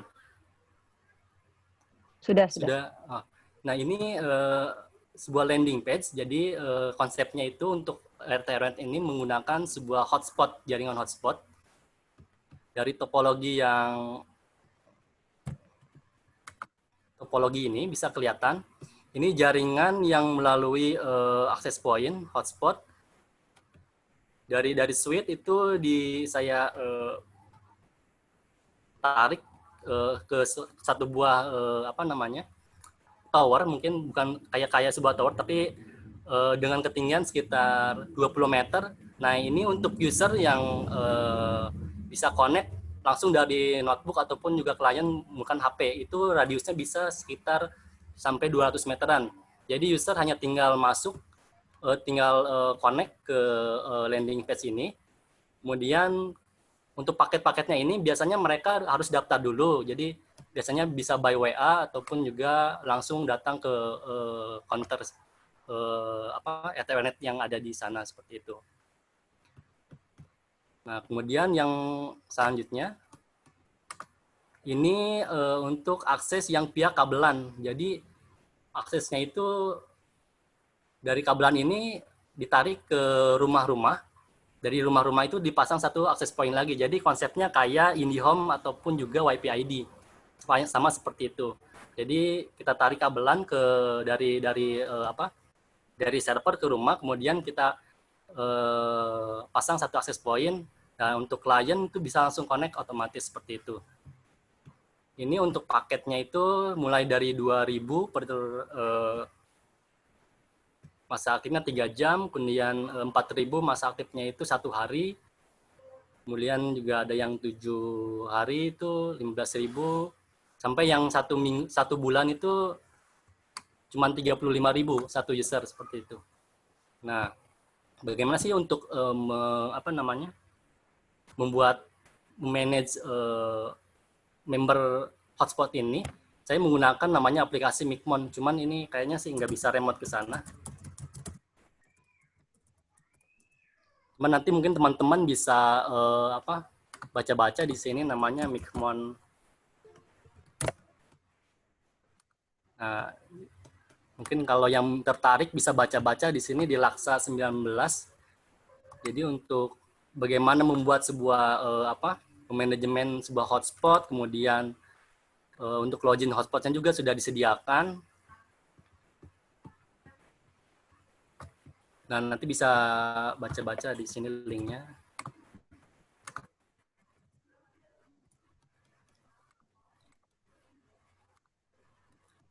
Secara garis besar sih untuk jaringan RT-RNet ini yaitu satu untuk memberikan sebuah solusi internet murah untuk masyarakat, apalagi di dalam kondisi new normal ini semuanya sekolah dari rumah, kemudian kerja dari rumah, yang semuanya itu menggunakan koneksi internet seperti itu. Mungkin itu aja sih yang bisa saya jelaskan. Mungkin kurang lebihnya saya mohon maaf. Mungkin ada pertanyaan mungkin dari teman-teman. Mau tanya Mas Danu. Baik, boleh. Itu maksudnya satu user itu kayak misalnya kita connect satu laptop doang gitu ya? Ya betul. Jadi nanti konsepnya itu seperti kayak hotspot ya kalau kayak di ini ya. Nanti walaupun kayak warnet gitu misalnya ya, kayak satu kom cuma berarti satu user gitu ya. Jadi satu user ini bisa dipakai di hanya satu device itu. Ketika user ini dalam keadaan aktif, kita mau login lagi di device lain itu nggak bisa seperti itu. Berarti benar kayak konsepnya Wi-Fi ID gitu ya, kalau udah dipakai. Iya betul. Dia udah nggak bakal bisa dipakai di device lain. Kecuali kalau misalkan kita mau sharing jaringan bisa apa nggak? Kalau dari laptop bisa. Cuman jadi misalnya udah nyangkut di laptop terus mau sharing lagi ke handphone kayak gitu bisa? Itu pakai login yang sama nggak bisa. Enggak. Kan biasanya ada ngakalin gitu kan, orang pakai aplikasi lagi gitu kan, nge-share itu bisa. Oh enggak, kalau biasanya kalau Wi-Fi ID misalkan nih kita ngisiinnya adalah udah ketika kita login si Wi-Fi ID, kita mau sharing jaringan by Bluetooth dari laptop nih. Afi bisa sambungin ke HP. Nah, itu sharing itu bisa apa enggak? Kalau itu bisa. Kirain bakal kedetek dia. Enggak kedetek ya. Mas Dadang, user aja. Mas Dadang. Baik. Pengaruh nggak sih banyaknya user dengan nanti cepat atau lambat? Terlalu banyak user, akhirnya jadi lambat gitu. Itu pengaruh nggak itu? Nah, jadi ini sebenarnya sih sebelum sekarang itu paketnya itu saya berlangganan 50 ya. Sebelumnya saya ini bertahap sih, Bu. Ini untuk usaha ini sudah sekitar 1,5 tahun untuk sudah berjalan. Pertama itu dulu itu saya langganan itu yang 20 Mbps. Kemudian saya upgrade lagi ke yang 30. Terakhir ini karena usernya semakin banyak, saya upgrade lagi ke 50 seperti itu, Bu. Jadi biasanya untuk bandwidth ini kita lihat juga untuk user ini kan ini kita manajemen lagi, Bu ya. Jadi untuk bandwidthnya kita bagi-bagi lagi. Ini sih untuk secara ini sih gambar routernya seperti ini. Cuman kalau untuk masalah tadi kecepatan itu bagaimana supaya bisa kebagian semua, kita yang penting sih untuk bagaimana cara memanajemennya seperti itu sih, Bu. Mas Adam mau nanya dong. Baik. Ini yang jaringan RT/RW ini kelebihan dan kekurangannya apa ya? Karena apakah salah satu kekurangannya adalah jaringan ini cukup rentan dengan serangan hacker. Yang kedua itu Micmon ini disetting dengan mikrofik apa enggak ya? Terima kasih. Baik, terima kasih Pak Evan. Jadi untuk tadi serangan hacker ya, sebenarnya sih untuk kelebihan dan kekurangan jaringan itu kan tergantung, apalagi untuk masalah hacker ya, tergantung bagaimana kita memanagenya seperti itu. Ketika jaringan ini di-manage dengan security yang istilahnya sudah sesuai dengan rule, harusnya sih aman. Cuman kalau untuk kekurangannya itu, kan ini untuk RT/RNet ini dia sangat jaringan itu cukup kecil ya. Nah ini untuk bisa kelihatan nggak di layar? Belum, Mas. Share screen-nya copot, Mas. Oh iya, maaf. Copot dikira. Nah, apa? Kan ini untuk jaringan Ethernet ini kekurangannya itu lingkupnya itu masih kecil gitu. Jadi ini tempat di sini belum kedeteksi. Yang kedetek? Ini baru 3 RT aja yang ini. 3 RT berarti 6 gang dong, luas lah. Iya, jadi lumayan. Kalau saya tandain ini untuk Red yang velvet. sudah tercover itu dari sini. Ini Ini saya servernya itu ada di sini. Kemudian juga ke sini ini masih kena. Ke sini masih kena. Pemasangan tiangnya itu apa nggak ada standarnya, Mas? Maksudnya di perumahan dipasang tiang gitu? Sebenarnya tergantung ke alatnya juga sih, Bu. Towernya di mana, Mas Dadang? Di sini, Bu, dekat warteg ini. Ini towernya ada di tengah sini. Oh iya. Iya. Jadi towernya di sini. Boleh Nah, untuk berguru sama ke Mas user Dadang. yang apa namanya, yang jauh itu biasanya saya tarik lagi sebuah jaringan dari sini. Sini pasang lagi switch. Nah, jadi ditarik lagi ke rumah-rumah itu pakai kabelan seperti itu. Nah, Masih pakai kabelan? Untuk tower yang tinggi dipasang hotspotnya itu di sini. Ini bisa sampai 200 meteran alatnya itu. Nah, cuman alatnya itu karena lumayan mahal, jadinya secara bertahap sih. Jadi untuk pengembangannya. Mas Dadang, ini gitu. masang-masangin kabel siapa? Saya. Oh, Saya punya tim, punya satu tim. Hebat. Satu orang teman yang biasa membantu sih. Jadi sekarang tuh yang ngolah itu saya iniin satu orang admin. Mantap. Jadi yang mengurus kan saya konsepnya voucher ya. Jadi vouchernya itu biasanya saya serahin ke dia. Jadi dia yang nanti ngejual kayak marketingnya gitu. Kalau mau pesan ke dia kayak gitu. Lagi Mas Dadang yang tadi mikrotik Nah, untuk Micmon ini ya, memang si Micmon ini sangat software itu gratis. Jadi kayak sih saya nggak bisa remote ke router yang di sana. Cuman nanti saya jelaskan secara mungkin setting juga nggak ke mikrotik. Nah, jadi nanti konsepnya itu hanya login aja by browser. Nah, ini tinggal klik open. Nah, ini nanti dikonekin dulu ke router yang sana. Cuman ini saya kan jaringannya nggak ada VPN ke sana, jadi nggak bisa akses ke sana. Pembagian aksesnya gimana? Nah, ketika diklik open, ini nanti langsung redirect ke sistem yang Micmon itu. Jadi sebenarnya sih Micmon ini untuk mempermudah aja sih. Kan biasanya kalau di mikrotik kan udah ada yang untuk hotspot sendiri ya. IP hotspot. Ada pembagiannya di situ ya, pembagiannya ya. Ya. Nah, cuman kalau lihat lewat Winbox mikrotik ini kan istilahnya agak gimana ya? Agak bukan susah sih. Jadi agak sedikit lama gitu ya. Jadi kalau dipakai Micmon ini kita bisa generate 100 user sekaligus bisa seperti itu. Biasanya kan kalau di Winbox satu-satu kan tuh. Kita ya, harus betul. Gitu, tambahin satu-satu, tambahin satu-satu, misalkan kalau ada server ya, baru. misalkan kayak gini ya. Kayak gini bikin user tambahin. Satu ya. Itu kan agak lama ya. Iya, nah, betul. jadi kalau pakai Micmon ini kita bisa generate gitu langsung. Generate bisa langsung sekaligus. Kemudian nanti pembagiannya di mana? Nah, ini harus login dulu, cuman saya nggak bisa akses ke sana. Ya. Bukan nggak di mikrotik ya settingan. Di sini bisa, di mikrotik juga bisa. Jadi ini istilahnya itu Micmon itu untuk mempermudah gitu, mempermudah. Sebenarnya kalau di sini juga nggak masalah sih. Bayar nggak sih Mas Micmon? Gratis, Micmon free. Itu mungkin tools itu gratis. Micmon itu tools untuk mikrotik dia. Ya betul. Jadi secara hardware itu mikrotik sebenarnya punya semacam kontrol panel gitu. Untuk settingan. Nah, tapi ini ada orang bikin Micmon ini untuk tools memanajemen lagi si mikrotik. Ya betul. Lebih gampang lagi sih kalau pakai itu mestinya. Mas ya, Dadang, baik. Itu pakai setnya pakai IP apa pakai dia harus login dulu? Ini untuk konsepnya pakai maksudnya login gimana? Di device-nya gitu. Contohnya device-nya anggapannya kalau misalkan orang awam ya udah langsung connect hotspot-nya, kita login usernya gitu, dapat kan? Iya betul. Tapi kalau misalkan kadang-kadang ada orang yang lumayan paham juga, kita kan nggak bisa connect dua device tuh, harus satu device. Kita ambil tuh si portnya tuh di IP config-nya kita set tuh. Oh nggak bisa ya? Berarti harus login si user itu dulu ya? Iya betul, harus login. Mantap. Itu udah ini dari security. Mas Dadang. Baik. Legalitasnya bagaimana ya Mas? Apakah jadi, ada perizinan Depkominfo atau apa nanti gimana itu? Nah, untuk perizinan ini tadi sudah saya jelaskan di awal, ini tidak harus izin kecuali hanya izin RT RW itu saja. Soalnya kita kan ada pasang kabel seperti itu. Cuman kalau untuk karena kita kalau untuk yang perizinan itu kita kalau misalkan mendirikan sebuah satu tower dengan ketinggian kalau nggak salah 20 meter minimal, itu kita harus ada izinnya seperti itu.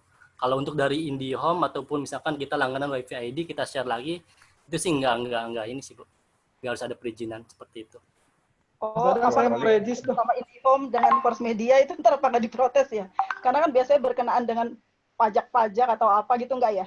Enggak. Jadi kan kita juga lihat dari lokasinya sih, Bu. Lokasinya kalau misalkan yang saya kan buat sebuah konsep Ethernet ini di lokasi yang memang betul-betul IndiHome, WiFi ID itu nggak ada masuk itu, Bu. Kayak gitu. Dan sih untuk izin ini malahan untuk konsep Ethernet ini malahan istilahnya disupport juga dari RT dan RW setempat sih itu, Bu. Kalau bisa mungkin katanya harus yang untuk RT sana tolong dikasih jaringan kayak gitu sih, Bu. Mas Dadang ke Kota Bumi dong. Sebenarnya bagus banget. Tidak kayak pandemi ini kan sebenarnya manfaat terutama kalau misalnya bisa disiarkan kemudian disetting di luar kota gitu ya. Itu sebenarnya bagus banget tuh gitu. Apalagi murah sih, yang penting murah itu. Ya, betul. Cuman sih mungkin kendalanya itu ya mungkin kayak orang-orang yang di situ juga sih biasanya ada orang yang buka istilahnya jualan pulsa ataupun juga paket data itu sih yang sering ini sih. Komplain ya? Ya sering komplain. Cuman kan kita juga nggak lihat ke sananya sih karena kebutuhannya memang sana banyak ya. Terus kemudian memang dari permintaan dari ini setempatnya juga bagus ya, saya lanjutkan sih kayak gitu.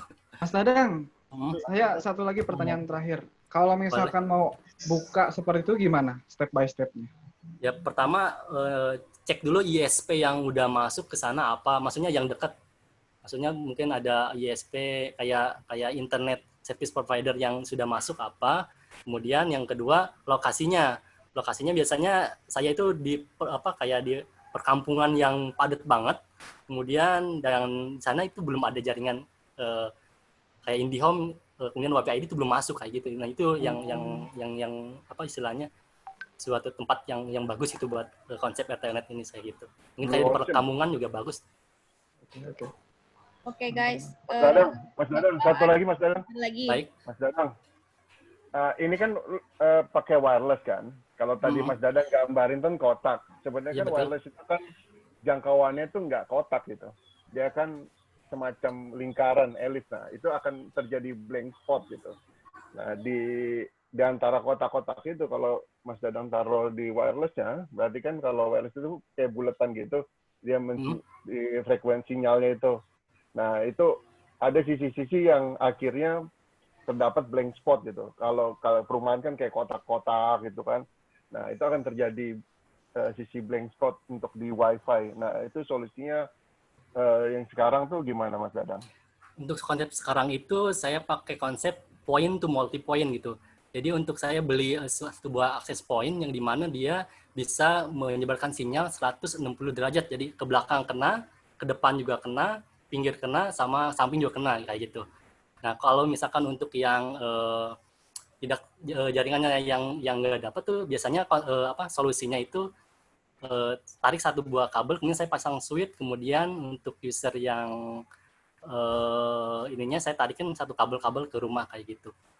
Mesti untuk alatnya ini memang agak mahal, jadi kalau bagus sih memang alatnya itu nggak satu gitu, biar semuanya kebagian kayak gitu. Mas mau tanya, itu masyarakat itu bayar sekali atau setiap 1 hari itu ganti harus bayar lagi kalau mau login lagi? Tergantung, kalau misalkan yang member bulanan, kan tadi udah dijelasin per bulan ya. Ada paketannya. Yang per bulan itu kan tadi ada 35.000 itu biasanya itu member, jadi tiap bulan mereka bayar, kecuali mungkin yang paket per jam expired gitu. Untuk loginnya misalkan udah pakai nih, beli paket yang 3 jam, udah dipakai 3 jam, udah nanti jam keempatnya itu udah nggak bisa lagi, usernya udah nggak bisa dipakai kayak gitu. Mas ini kalau dipasarkan di kampung-kampung laku ini Mas? Ya betul kayaknya sih Bu. Zadang. Laku banget kayaknya, laku banget. Iya ini laku banget. Kalau misalnya emang salah satu udah masuk ke kayak IndiHome gitu, alasannya kenapa nggak bisa buka kayak RW RT net ini kenapa? Bentrok ya? Mungkin bentrok apa biasanya, masalah kayak apa sih rebut-rebutan sinyal gitu atau gimana? Enggak sih, biasanya lebih ke ada oknum-oknum mungkin biasanya kayak gitu. Oknum yang nggak suka gitu dengan ini. Oke, baik. Soalnya IndiHome ini ditambahin dari presentasi. Kenapa Bu? Kenapa? Kalau di tempat yang belum ada IndiHome kita mau narik itu bisa jutaan itu kalau di sini di daerah Curug pedalaman itu gitu. Bayar 3 juta. Masuk list Mas Dadang Curug di rumah Bu Rat. Boleh Bu, nanti saya punya banyak teman-teman yang bisa ini nanti. Cabang Mas Dadang. Oke, ya Allah. Materinya menarik soalnya materinya menarik ini. Materinya menarik jadi banyak mengundang pertanyaan. Mungkin nanti dilanjut mungkin teman-teman yang nanti yang mau presentasi mungkin ya. Mungkin Pak Dadang saya mau nanya dong. Oh boleh. Gimana Mbak Alpi dilanjut? Ini saya lanjut ya. Berarti ini bisa browsing seperti YouTube dan Google ya?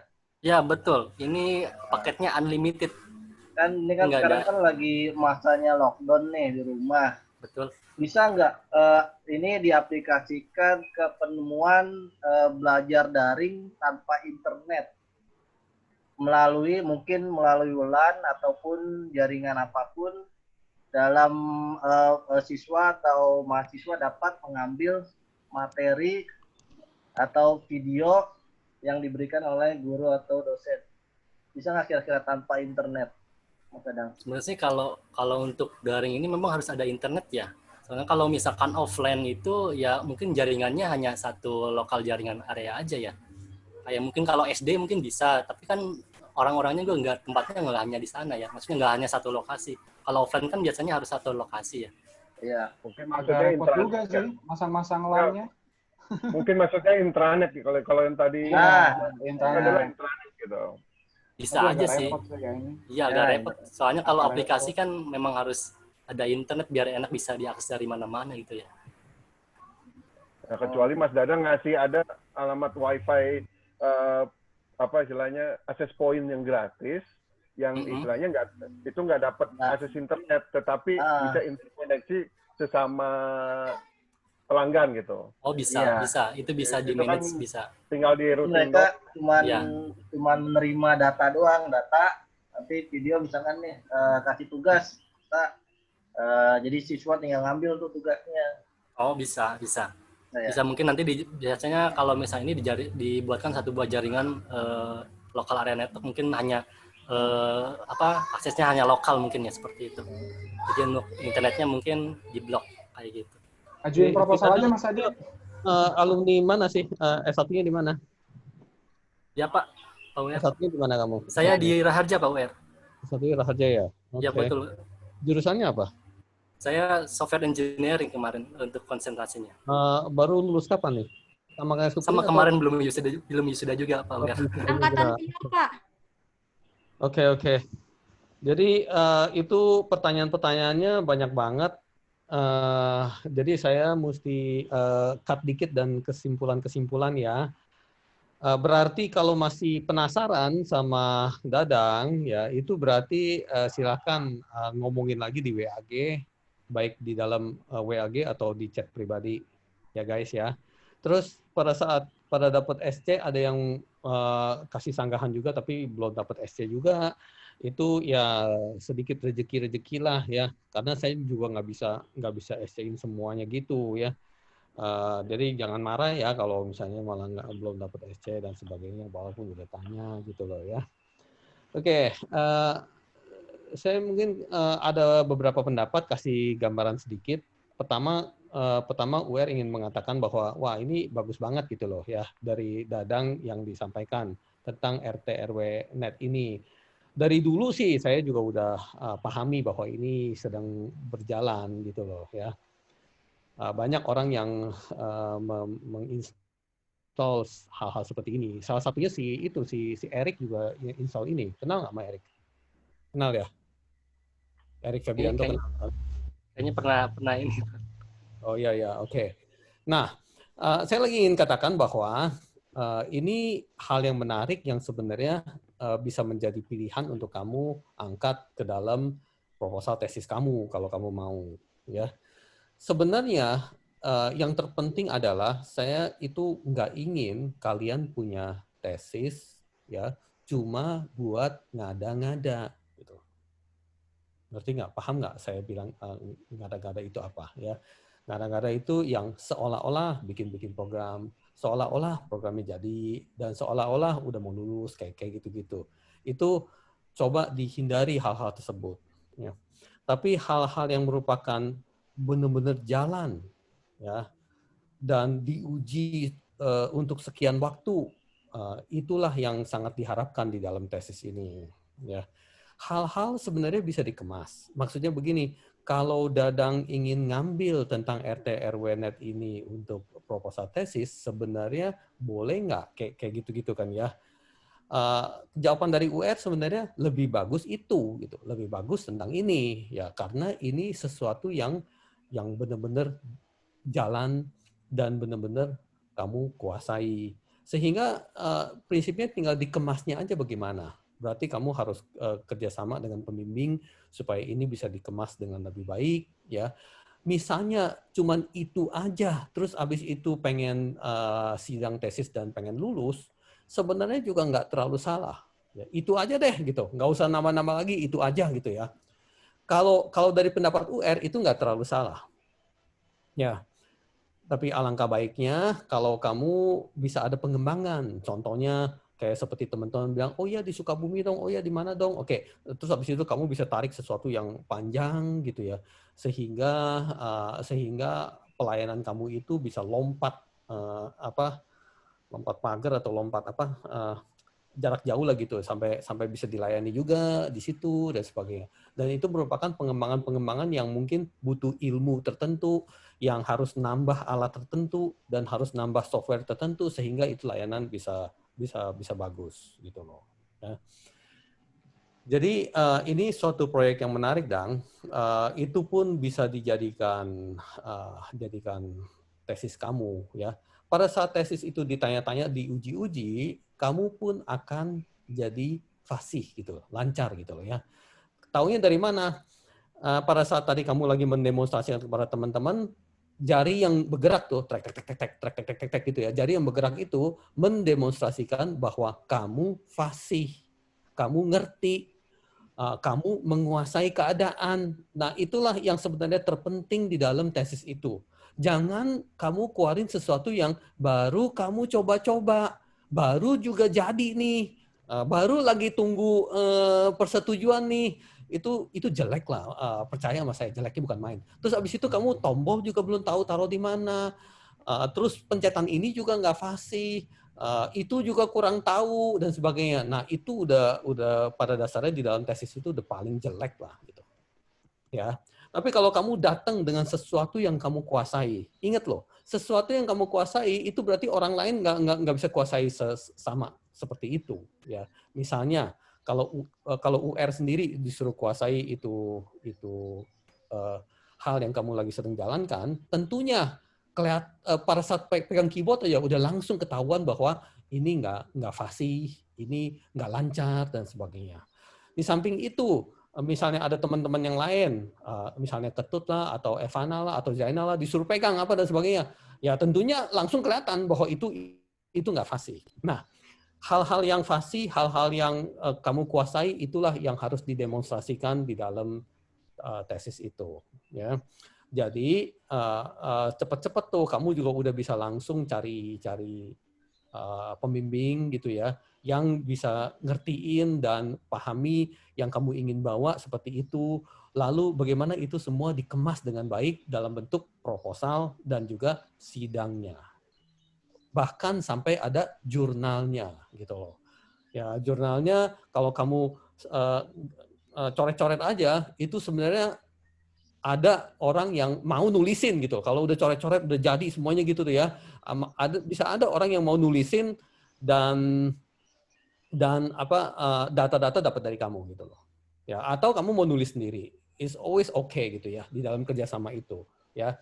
Tapi ujung-ujungnya saya sendiri sebagai dosen MTI ya kebetulan juga kalau kalian tahu juga ketua yayasan lah apa dan sebagainya gitu ya, menginginkan keunggulan di dalam kampus Rahaja ini, dan keunggulan kita keluarkan, kita bentuk dari sono ya. Terlalu banyak berarti 90% lebih pada saat lagi tesis itu orang-orang itu ngada-ngada gitu, ngade-ngade gitu ya. Baru jadi ini, mungkin ini juga dibikinin oleh siapa gitu, gue baru bayar siapa gitu ya. Ini juga ditulisin orang dan sebagainya gitu. Nah, itunya yang ingin dihindari banget gitu loh ya. Sesuatu yang basic aja, sesuatu yang memang nyata kok gitu ya. Itu yang saya pengen lihat. Ya. Dan itu ada di dalam diri kalian masing-masing. Ya, ada di dalam diri Dadang saya tahu. Ada di dalam diri Jainal, saya tahu. Ada di dalam diri Ketut, saya juga tahu. Dan beberapa teman-teman yang lain yang saya nggak bisa sebut satu persatu. Tapi di antara kita juga mungkin ada yang kurang. Ya berjuanglah. Kita saling ngebantu kok. Berjuanglah. Apa salahnya gitu. Ya ujung-ujungnya sih kami semua, kita semua akan lulus. Tapi mungkin lulus dengan grade-grade yang lebih berbeda lah. Ada yang A, ada yang B, ada yang C, begitu loh. Ya, ada yang lebih cepat, nah, ada yang lambatan, nah kayak gitu-gitu sih semuanya. Nggak usah khawatir sampai, aduh, gue nggak lulus nih. Kalau yang nggak lulus itu yang kabur, menghilang, itu baru nggak lulus gitu loh. Kalau yang berusaha, masa iya sih nggak lulus gitu loh. Jadi nggak usah terlalu khawatir untuk sesuatu nggak lulus. Ya guys ya, semoga yang saya kasih sanggahan-sanggahan ini memberikan semangat yang bagus buat teman-teman yang ada di sini ya. Dadang saya lihat bagus ya. Sukri butuh belajar lagi ya. Saya juga menaruh banyak confident kepada Sukri ya. Dadang udah kelihatan bagus. Saya lihat dia punya ketikan keyboardnya, saya udah tahu bagus ini anak gitu loh. Ya tinggal dikemas aja, rapihin aja gitu loh. Oke guys. Baik, terima kasih Pak Wer. Oke, Ya. Pak. Oke. Ya, dan sekarang kalau lihat waktunya udah mepet-mepet, saya jadi nggak bisa masukin tri untuk minggu depannya lagi. Tapi kalau si Sukri pengen masuk lagi boleh. Kamu udah siap belum Sukri? Sebelum si Tri dulu aja Pak. Sebelum Sukri masuk ya, Alia ada sanggahan nggak? Soalnya Alia saya ini quiet banget. Coba, mangga Alia.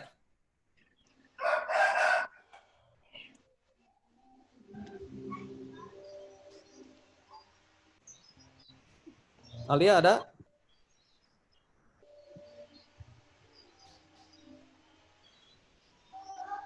Alia. Selalu kayak seperti ada nama di situ, terus nggak kelihatan ini apa muka, terus habis itu juga di mute, terus dipanggil juga nggak jawab. Gimana dong guys? Mesti diapain nih guys? Mungkin Bu Alia lagi jualan Pak. Oh lagi jualan. Ya, Bu Alia. Jadi dia sambil jualan Pak. Hah? Sambil jualan nih. Jadi supaya tertib ya, berarti Alia nggak di absen ya, dipanggil nggak tahu di mana orangnya ya.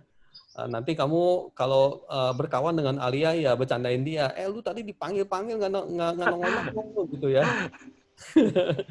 Ya, ini gaya bolos masa kini kayak gini nih, gaya bolos masa kini ya.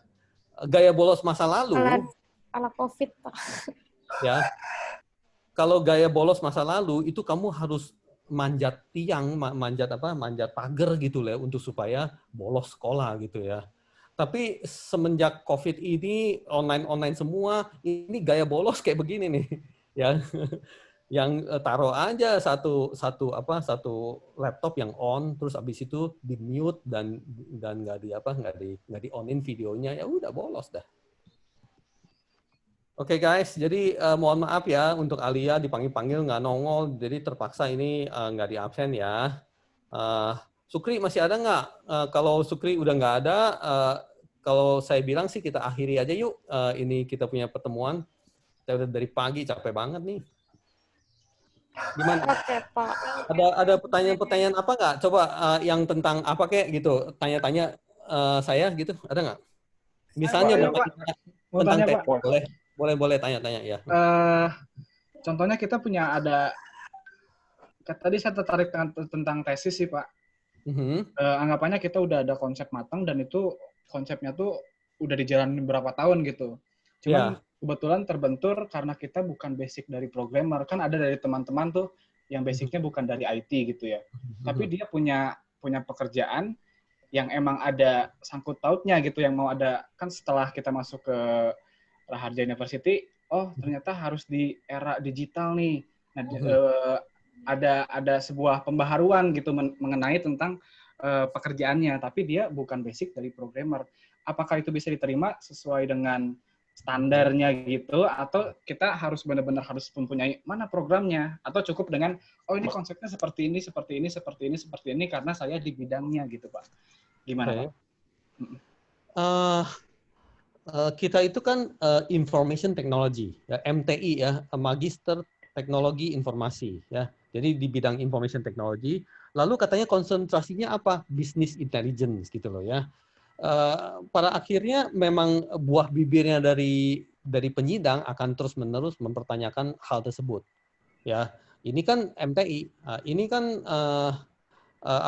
konsentrasi business intelligence. Coba kamu tunjukin di bagian mana yang ada kaitannya dengan MTI dan business intelligence gitu loh. Ya, itu saya sih terngiang-ngiang kalau Pak Henry pasti nanyanya kayak gitulah.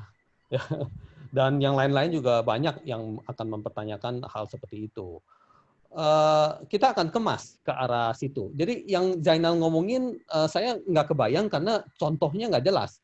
Kalau kamu udah kasih contohnya ini gitu, saya bisa berdasarkan contoh itu kembangkan dari sono. Cuma contohnya apa, Zainal? Yang saya aja deh ya, yang e-commerce Pak. Ya oke. Yang e-commerce kan proyeknya lumayan besar gitu, karena ini terintegrasi sama instansi pemerintahan sama universitas juga. Karena saya Kamu kerjanya di situ ya? Kamu kerjanya di e-commerce ya? Saya di BINUS Pak. Cuman saya ada sampingan project e-commerce. Gitu. Kamu di BINUS sebagai apa? Sebagai senior sistem analis Pak. Oh, tumben kenapa nggak S2 di BINUS saja? Malah lari itu ada jawabannya. Sebenarnya ada beasiswa, cuman dia harus nunggu slot yang kosong dulu karena biar langsung jadi dosen ngedosenin ya. Jadi dia nunggu dosennya. Oh ini slotnya kosong baru kita bisa masukin gitu beasiswa kita.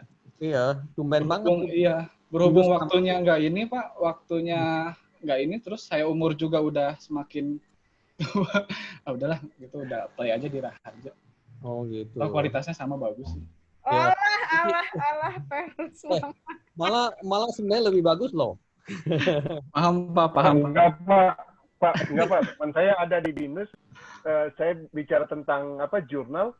Oh dia semester 1 udah mau semester ini belum pernah bikin gitu. Wah, kenapa gitu? Nah, kalau di ngomongnya. Iya Pak. Ikut ya. Pak. Iya. Saya tuh ada di BINUS, ngambil MTI juga. Cuman dia udah mau mendekat mau tesis, dia baru bikin jurnal. Saya tanya kenapa gitu. Memang dari dosennya belum ajar. Nah kalau di UR, nah ini dia saya. Betul, kelebihannya gitu. Semester 1 udah ada ini. Kalian direkrut jadi tim marketing guys, mantap. Selamat. Bukan, soalnya kan saya kuliahnya mencok ya. Kadang ada di BSI, ada di universitas lain. Terus saya juga ada beberapa riset mengenai LMS gitu kan. Jadi saya lihat dulu sebelum saya masuk ke situ, saya lihat dulu ini bedanya apa gitu. Oh ternyata ada suatu keunggulan dari Universitas Raharja yaitu makanya saya alami. Bener-bener. itu saya baru tahu tuh, tumben bener ya. Itu triple SC. Bukan untuk SC, Pak. Enggak. Bukan untuk SC, Pak. Enggak. Ini kenyataan. Itu kenyataan sih Pak, bukan ini ya. Tapi FYI guys, kalau MTI di Raharja itu akreditasinya udah A loh. Yes, I know. Oke, gitu sih ya. Back to topic ya. Oke, yang semuanya quiet ya, jadi saya bisa ngomong ya. Tapi sebelumnya saya bilang SC dulu buat channel ya, ya. Parah. Wow. Thank you, Pak Itu muji-muji bikin saya melayang-melayang. Happy, jadi udahlah kasihlah ya. Padahal udah tadi satu ya, jadi double tuh dia tuh ya. Terus habis itu SC juga buat Ketut ya, karena dia bilang katanya mahasiswa BINUS payah-payah semuanya. Masa bikin jurnal mesti tunggu sampai ujung baru ke kita. Ya udah pada bikin semuanya. Nah itu juga enak didengar nggak tahu kenapa tuh. Jadi saya buat tutup juga lah ya. Makasih Pak. Oke. Benar. Nah, jadi gini, coba saya mikir-mikir dulu. Pertama saya pengen ngomong ya bahwa unggul, oke, dengerin ya guys ya. Unggul ada di diri kita masing-masing.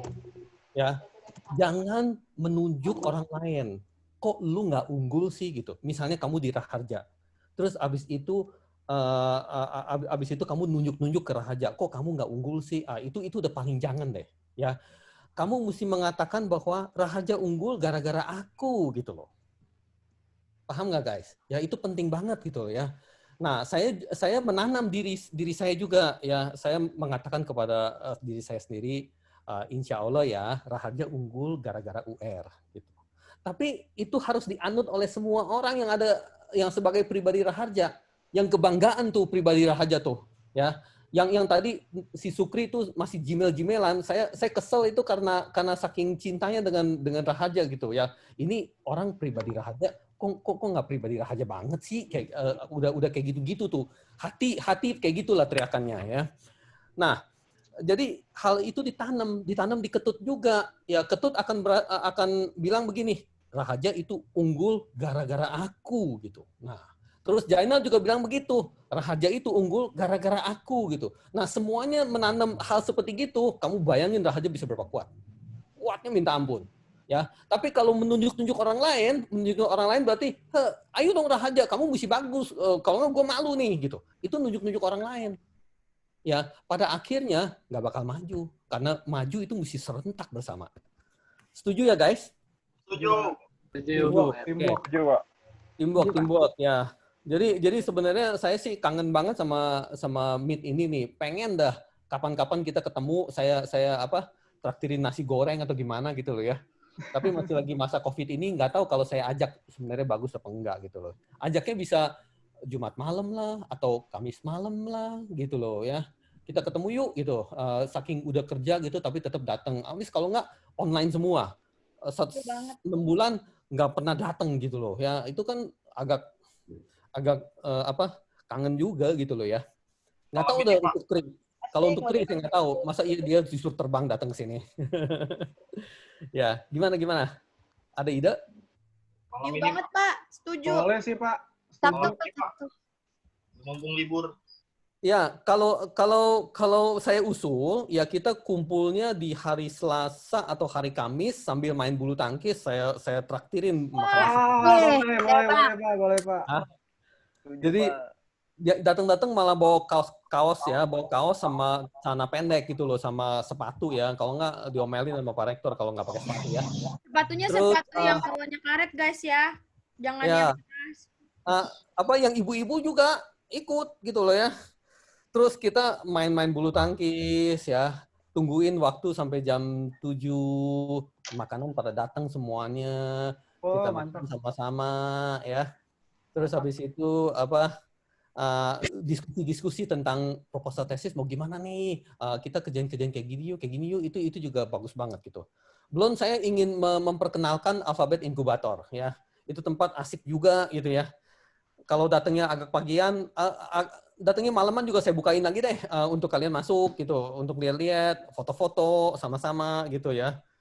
Ya untuk gantiin foto profilnya MTI 12 Meet ini fotonya kurang keren gitu loh. Gimana guys?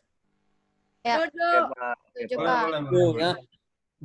Berarti datang nggak datang itu bukan suatu keharusan, tapi yang datang dapat SC. Gimana guys? Mantap. Setuju Pak, saya usahakan. Iya. Oke. Setuju, Pak. Jadi mari kita set waktu dulu ya, set waktu di sini Saturday. Kapan ya? Minggu depan yuk gitu, minggu depan ya. Minggu depan kapan ya? 26, 27, 28, 29. Tanggal 30 udah aja deh. Ya, udah habis bulan kan semuanya udah pada gajian, udah banyak duit ya. Ya, tanggal 30 aja ya. Oke, tanggal 30 ya. Oke, saya tulis di MTI ya. Oke, sobat MTI 12 Meet ya. Ini foto profilnya udah kurang bagus nih. Ini foto profilnya kurang bagus nih ya. Yuk kita kumpul-kumpul hari Kamis. Kalau jam 5 nggak keburu kali kalian ya? Ya, jam 6 ya? Keburu nggak sih, guys? Jam 6, Pak. Boleh jam 6. Jam 6 ya? Oke. Yuk kita kumpul-kumpul hari Kamis jam 6 ya untuk main bulu tangkis bersama ya. Terus yang bisa datang pagian main dulu ya, datang pagian main dulu dan ngobrol santai ya, jam 7 UR traktir Nasgor gitu ya. Yang murah-murah aja ya, jangan yang mahal-mahal ya. Banyak sih orangnya. Traktir Nasgor, oke. Oke guys, ya. Yuk kita ramein silaturahim ini gitu ya. Nanti UR juga ajak Pak Henry sih, ajak Pak Henry ya. Pak Yono jauh sih orangnya, udahlah gitu, ajak Pak Henry, oke. Yang datang di iming-iming, iming-iming bukan dijanjikan ya, di iming-iming SC gitu loh ya. Double SC apa Pak? Kasih. Bu Tri nanti harus di video call ya Bu. Biar ikut SC ya Bu. Jadi Bu Tri ikut. Ya ikutnya online terus gitu ya. Aduh. Bu Tri makan nasi goreng di sana. Ya nanti dia ribut sama Takwa mau datang dulu lah ya. Kasih dia usaha dulu lah sampai hari Kamis gimana gitu ya.